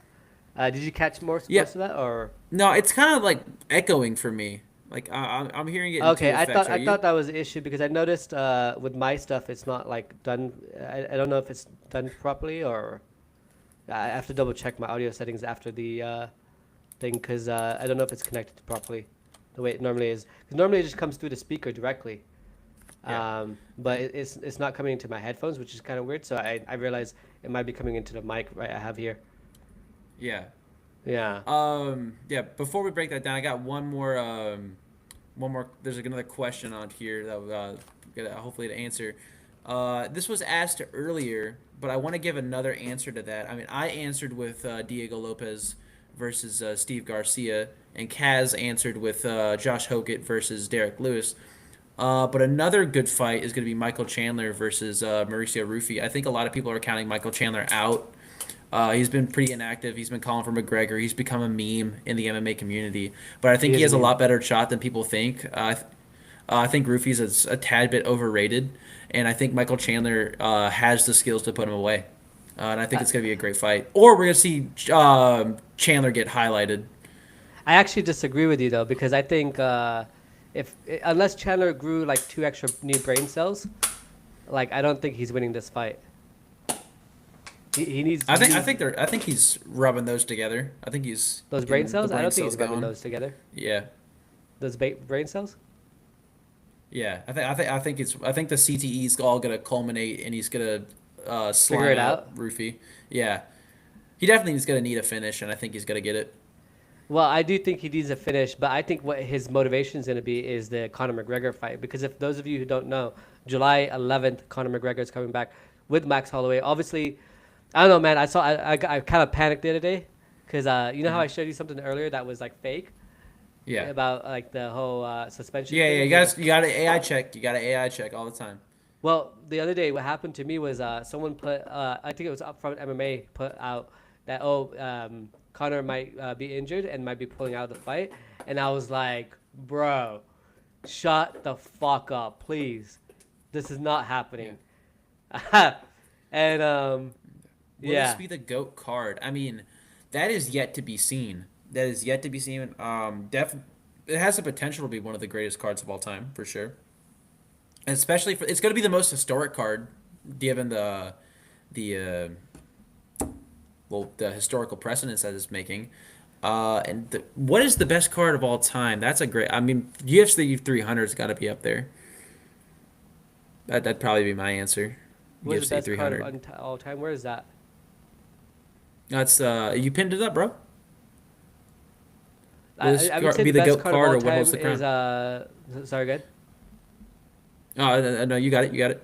Yeah, I was gonna say I agree with you. UFC 300 is like one of those my favorite cards, but I've heard other people who like seen other fights earlier than that. They have a different opinion, but for me, yeah, this is one of those incredible fight cards that I would definitely, I would consider. Probably depending on how it goes, it would probably be one of the best ones we've ever seen. Apart It definitely from UFC has 300. It has the potential to be. I wish there were more fights on the card, though. It's only like 8 fights when there's usually like 13 or 14 fights on the card. It's kind of disappointing how small it is, especially with the initial side was 7. We got lucky to get Hokit versus Lewis on here. But yeah, we'll see. Again, I mean, that Dern fight, if we could get that Mackenzie Dern fight versus Zhang Weili, I think that boosts the card super much. That's another title fight. We get 3 title fights instead, and we have 9 fights on the card. I think that would have rounded it out perfectly, but hey, what can you do? Yeah, I think it's actually perfect though, because I think the only issue I don't like about it is that the only thing I don't like about it, to me, in my personal opinion, is that it's gonna be late. Like they said, it's gonna be like 8 p.m. that it starts, and then it's gonna go till like midnight. So I think that part kind of sucks. I wish they would have done it a little bit earlier than that. You know what I mean? Well, then we still have a lot of time. We have a lot of time to make some content before for the event. Yeah, we got time to do stuff. That's cool. All right, and we got another one. What's a more powerful motivator do you think? The momentum of keeping a winning streak going, or desire to end a losing streak? All right, so when fighters are on losing streaks, that's a great question, by the way. Yeah, that's a great question. Thank you so much. Appreciate you. It's rough. It's really rough on the. Look at Belal Muhammad. I mean, this guy was on a 11 fight win streak and then lost once, and now he's on a 3 fight losing streak. Look at JDM, who's on an 8. Yeah, Belal remembered the decision. Look at JDM. Look at Kamaru Usman. Just the welterweight belt in general is just cursed. But a lot of those guys losing streaks. They really affect a fighter's career, and there's a lot of guys that don't recover from that initial loss. I mean, look at Tony Ferguson for like 7 fights in a row. Look at Tai Tuivasa, 7 fights in a row. It's harder to get out of a losing streak than to maintain a winning streak, I'd say. And there's definitely more pressure. Each win adds pressure, because I always say, once you beat a fighter, you carry their dreams. All of their dreams and their aspirations are now on you, and you have to fulfill your dream so they don't feel bad about losing to you. Because then they can say, oh, I lost to the champ, or I lost the number 1 guy in the world, or I lost the number 5 guy in the world. Like they like the more you win, the worse they'll feel, and the more better you'll feel. So yeah, there's a lot of important weight on that. Yeah. You're muted. Oh my God, what the fudge?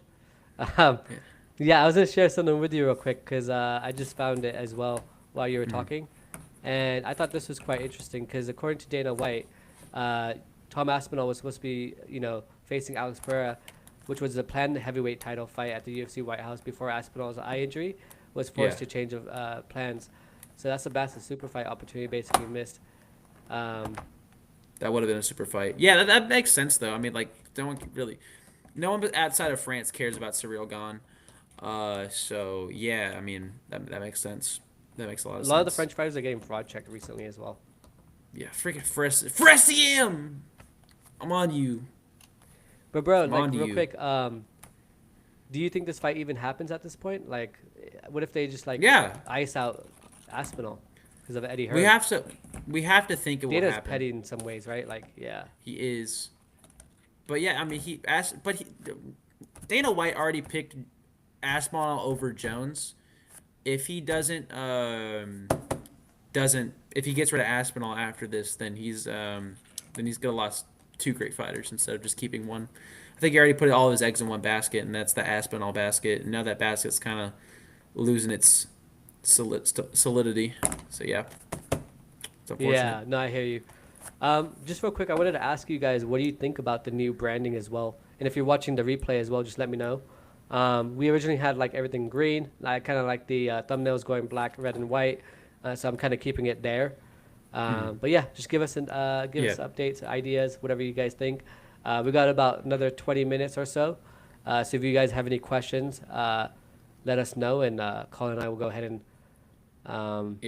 I personally love the new branding. Yeah, just before they say, I personally love the black and red. I think it looks great, and I like the new color we didn't ask you. fonts. Oh, no, I'm just kidding. No, I'm just fucking around. My bad. You were saying? Yeah, I personally think the black and red looks fantastic. I think this was a very good change. Yeah.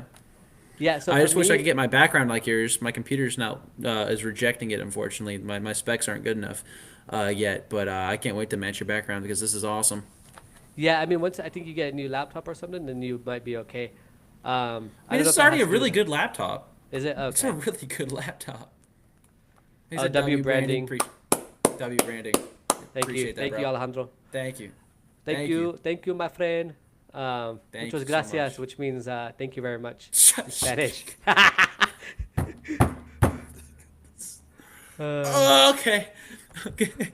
I was gonna say, I forgot. Fuck me, man. Jesus. Yeah, I seem a little off today, don't I? No, you're good, bro. You're good. Yeah, I just every like time you so say tired, that bro. in Spanish, it fries me. It fries me so much every time you say that. Oh man. Yeah, man. That's good. That's good stuff. You want to check out the difference between Alex Pereira in the new fight week? Yeah. Because he's now he's up to heavyweight. He looks kind of similar to me, in my opinion. He does look the same. Yeah. He's got a crispy hairline though. Yeah, I mean he's more defined here if you look at his Yeah, I mean he still looks the same, which is crazy. How jacked he is at heavyweight. He looks kind of small in my opinion for heavyweight. If I'll be honest with you. I mean, yeah. I mean, he wasn't middleweight. Yeah. Yeah, arguably, but I think again, if cruiserweight becomes a division, if 220 becomes a division, I think Pereira would be the champ of that. Who would? I think 220 is a better weight for Pereira.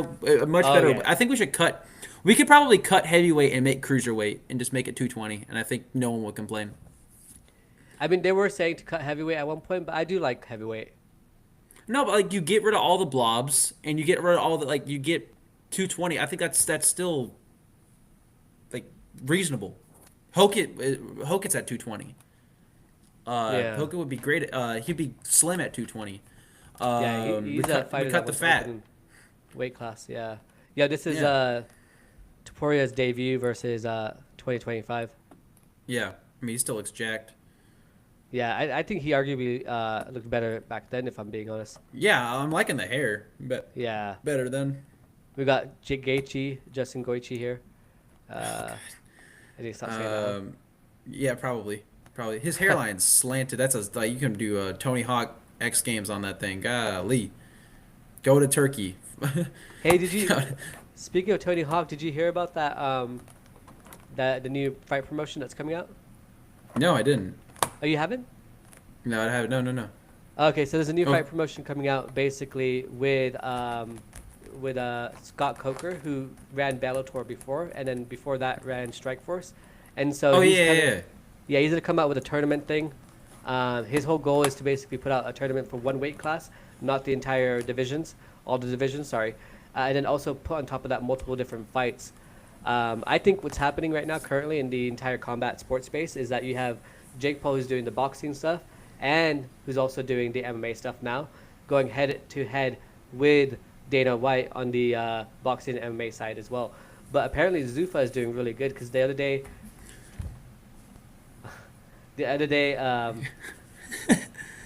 yeah, that's cool. We got another question, by the way. Another response, by the way, once we get to it. But continue. Yeah. I was gonna say, yeah, we appreciate the W branding. Yeah, like in the black and red. We appreciate that. Thank you. I'm sure Kaz appreciates. He did it. He modeled it all himself. So yeah. Yeah, I literally just did like half an hour before, because I had that in my head today, and I was like working quite a bit, and I was like, okay, let me quickly rebrand a little bit, because I was thinking like these thumbnails, and then looking at the page, like if you go to my X, you'll see it, but I could kind of show you guys as well. Sorry, bear with me 1 second, guys. It's go good. Yeah. Plug that Twitter. Plug the Twitter, and then also it's just cool to show, because it's like something I kind of thought about. So if you look at this photo, like it just felt kind of off-putting with the green branding, right? And then you have all these thumbnails like that, but then you look at this and it's like, ooh, that to me looks a lot better. Yeah. You know what I mean? Yeah, this guy said no disrespect. I love everything you've been doing, trying to use less AI. Yeah. Which that makes sense. I mean, we don't have to use AI for everything, but it definitely helps with like with the thumbnails. Goated, because I'm not a thumbnail designer. I couldn't be able to do that, so I think the AI is useful there. But yeah, definitely. Except that AI, one of you, it didn't like, it made you look a little bit weird, or like not. Yeah, sometimes they do that. Yeah, sometimes some of those thumbnails like that's not me. It was gonna take me too long, and I was like, dude, I'm so tired. It's I good, stayed man. up till 3 a.m. last night doing the editing. Oh man, that's a lot. Yeah, that was for the Belal video. The Belal video? Yeah, I got you. So that's why I was like, oh my God. That's why I think I'm a little bit more edgy today, because I was like a little bit like, I didn't get much sleep at all. But first world problems, right? So it's like, who cares? Yeah. Hey, but you're grinding. We're grinding. So that's good, yeah. Yeah. Because I got does anyone else? Oh, yeah, go ahead. Sorry, sorry. My fault. I was going to say, does anyone else have any more questions about the White House cards or anything that we need to re-clarify, or any questions? We're happy to answer. I was hoping that what will happen is while we're doing this, we'll get some breaking news. Yeah. You know what I mean? Eventually it will happen, yeah. Yeah, but it did kind of happen with the ring girls, which is great to see. Mm. It's gonna be great to see. And then Topuria talking about Justin Gaethje in regards to his like tweet and stuff. Yeah, we got a lot done today. We covered a lot. We covered the political disaster that this could be. We covered the champs. We covered the matchmaking. We covered the underrated fights. We covered the Gaethje Topuria beef. We covered. I guess next week we'll cover the Gaethje. Next episode we'll cover the Gaethje Sean stuff, because we didn't dabble as much into that as we could have. Yeah, I actually have a whole video on that I can share with you guys. Yeah. Yeah. Let me just real quick. I was gonna give a quick shout out to this guy, because he's actually been really supportive on this journey. Yeah. So it says, why Ilya is ducking Aiemann and calling for an Islam fight. Is Aiemann simply a high risk, a low reward matchup? What do you think about that? Yeah, I mean, he's just the Armand fight isn't for GOAT status, and it's arguably as hard of a fight for him. So I think he'd rather just fight Islam, because there's GOAT status on the line. Islam's done more in the division. Yeah. I think he's gonna make a lot of money though if he fights Aiemann, honestly, because you as a champion you're getting those pay-per-view points, and he's a 2-weight division champion, bro. Armin's a huge draw. A huge draw. Well, If he 100% fights is, him- yeah. Yeah, if he fights Ilya him, I versus think- Armin's gonna sell a lot. Don't get it twisted. I think That it's will gonna sell sell a lot, incredibly. but Ilya versus Islam though, that's gonna be huge. for I mean, legacy. yeah, I think Islam's gonna be an easy fight for Ilya, if I'm being honest. Okay. I think Okay, Armin's that's- actually the harder fight. Damn, I can't get down with that. I can't. Nah, that's man. Nah. That's okay. You can have you have every Yeah, right to yeah, have your no. opinion. I mean, But do you Islam's wanna, just like, bigger. I mean, Share it. Yeah, good. Islam's bigger. I mean, the chain wrestling's better. Arman was struggling on the ground with Charles. I mean, Islam put him away. Topuria put him away. I mean, just yeah. He has a loss against Gamrot. That's crazy. Yeah, no, I think Islam's much better. Yeah, I can see that. I just think Islam didn't look as good as Ilya looked at lightweight, and I think what's gonna happen if he does fight him, I don't think that's actually a smart weight class for Ilya, because even if he does win the title, or when he does win the title at welterweight, He should not go to welterweight. No, I don't think he should Yeah. either, because then he said he's gonna come down anyways to lightweight, back to lightweight. So yeah. Mhm. Yeah, this is the video I did on the entire thing. So if anyone does want to check that out, we've been getting a lot of views on that one. But I think this week as well, with just the whole situation and everything, it's going to be popping quite a bit. So Yeah. yeah. I mean, And, thank you to all of you guys who've been viewing the video so far. Go ahead. Yeah, you're going to say something? We got another response in chat. Just want to plug that. Sure. Just Let me, quick, discussing the AI allegations. Yeah. It's the entire if we were just reading a script, that'd be nuts. But yeah, no, just AI thumbnails. Sometimes you gotta do what you gotta do, man. Once we start getting the money to hire, if we start getting the money to hire a thumbnail artist, then yeah, 100% use them. Definitely artists over AI. But until we get that, AI's gonna just have to be it. Because I can't draw. I don't know about Kaz's ability to draw, but I don't know. Wait, And it also takes a long. Go ahead. It takes a long time to generate those. Like it takes a long time to make those, rather than just waiting the 20 minutes to 30 minutes to write the correct prompt in the chat GPT. Now, I don't like AI. Trust me, I'm not in that bandwagon, but gosh, is it useful for YouTube and content creation. But how did they know this is not AI? Oh, because I'm not AI. What Or am I? Dun, dun, That's all I was dun. thinking. All right, we got another, I might have missed it, but what's so freaking Ciryl Gane went knuckle deep into Aspinall's eyes and basically blinded him, and he's still recovering from that. And I won't switch up on my day ones. Trust, bro. I won't switch up. And going back to the Aspinall thing, I remember because I was in Canada at the time.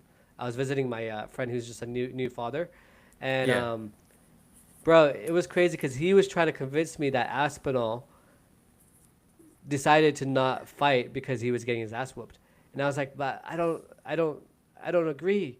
And I put that out on my video on my channel at the time, and I just put that out because I was like, I think he convinced me that that's what Aspinall did, but I just disagree, man. I think Aspinall is a fighter, in and out, and I think he's not a duck.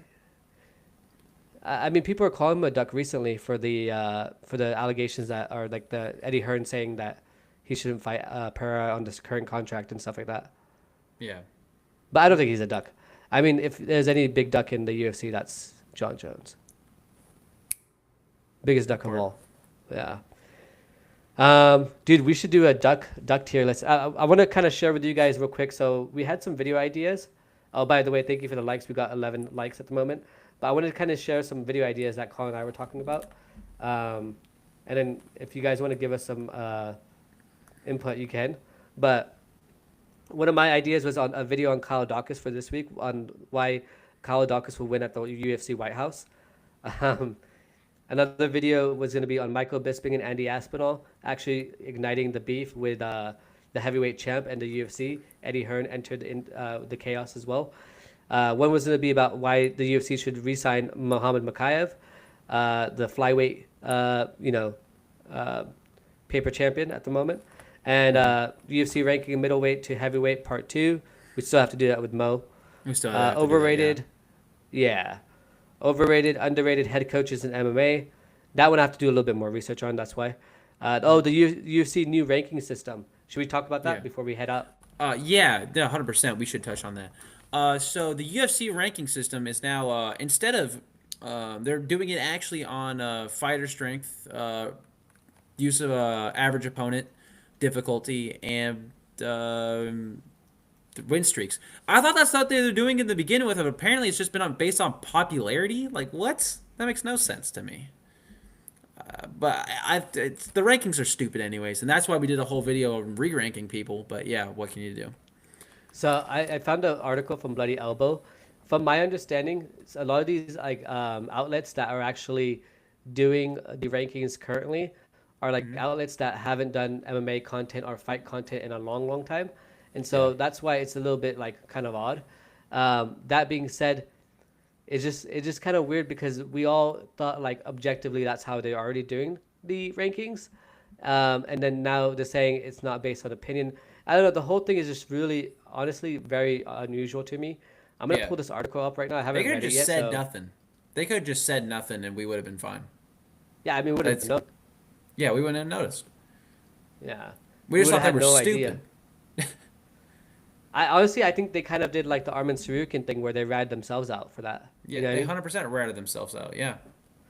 So a new system for the official UFC rankings is on the horizon. UFC CEO Dana White has teased an overhaul to the promotions ranking system for several years, using AI to a system designed by Mark Zuckerberg at Meta. Oh, okay.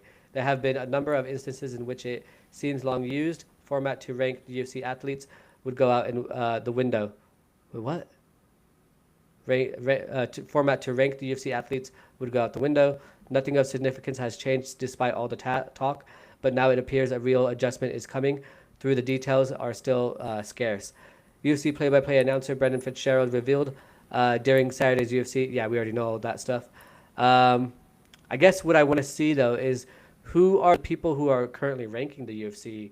I want to see those media outlets. It So should let me be look that up real quick. It should be journalists, just separate journalists. That should be Yeah, the but I people want to doing look up it. like who those media's names are. Yeah. If they're switching to just strictly AI, I think that's stupid though. I think that's 100% shouldn't be done. I think there needs to be a mix of human and artificial intelligence. If we're going to use any artificial intelligence at all, there should be a human hand in it because it does help for some things. It 100% does. But it gets its information from human opinion. So, I mean, like we should have our own hand in it. Yeah, so apparently it's 20 media outlets. Trying to see if I can find it. I'm just seeing stuff on other stuff.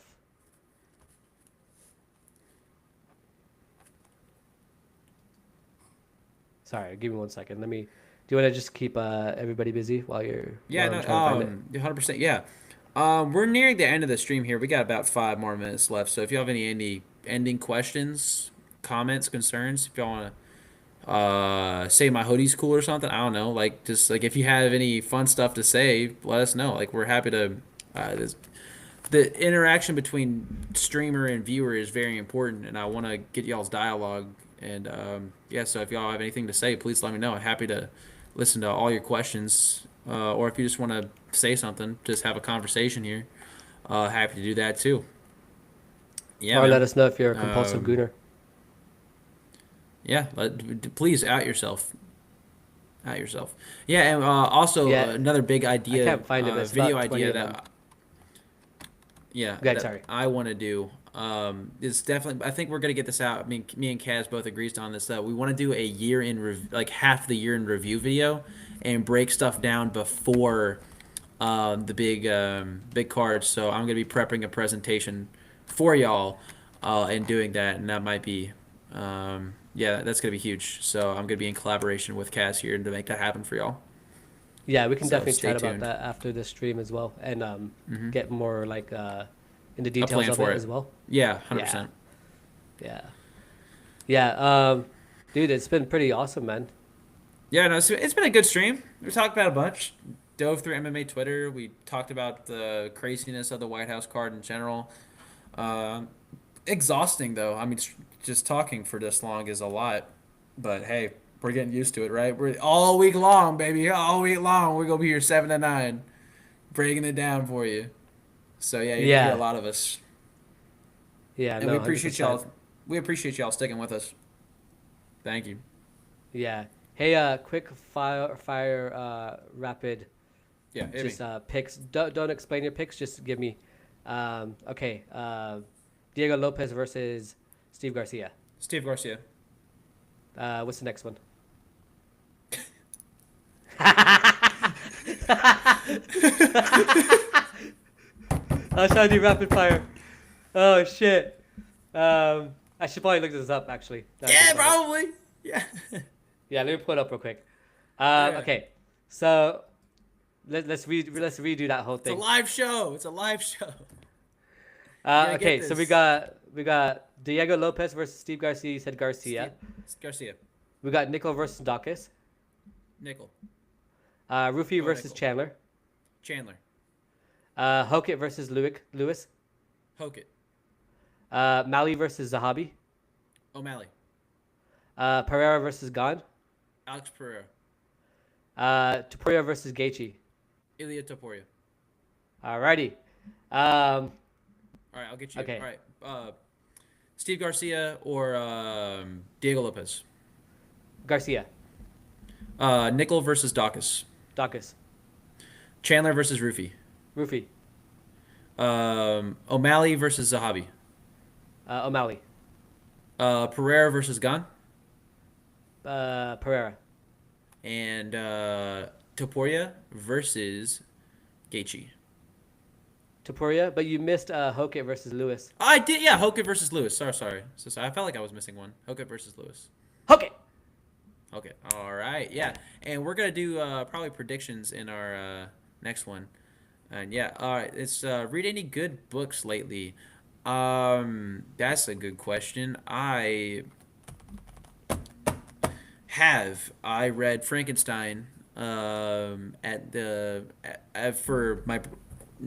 read Frankenstein for my Comp 2 class, and it was very good. It had me very enthralled.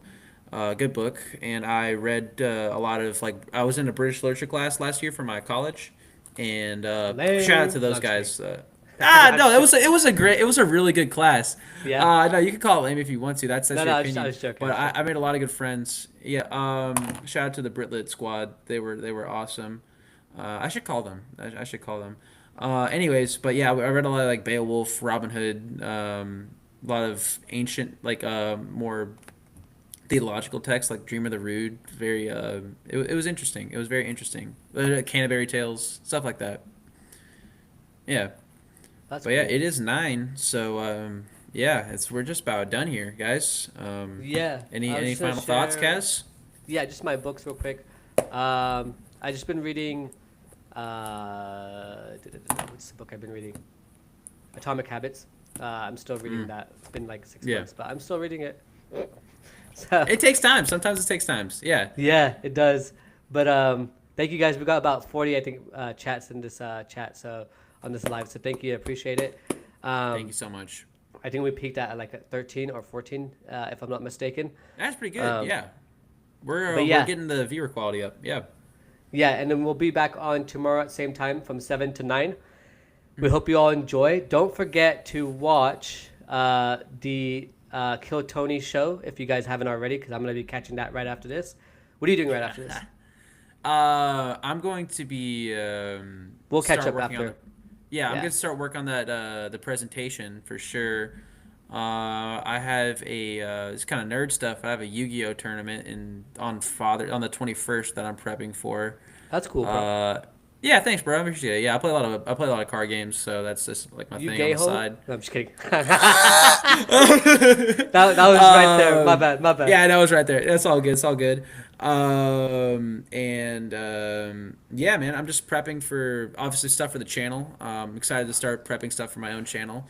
Yeah. And start making videos for y'all. That's a huge dream come true for me. So I'm glad to be able to get it done.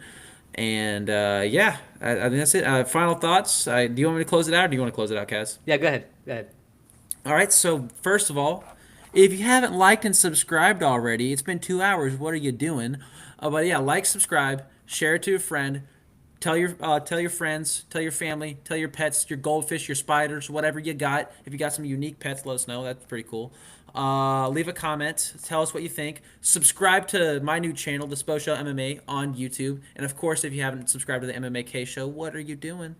It's the best MMA show on YouTube. Follow both of us on Twitter. Follow MMA KAY at 1993 on Twitter, or X, whatever you want to call it, and me, The Spo Show MMA.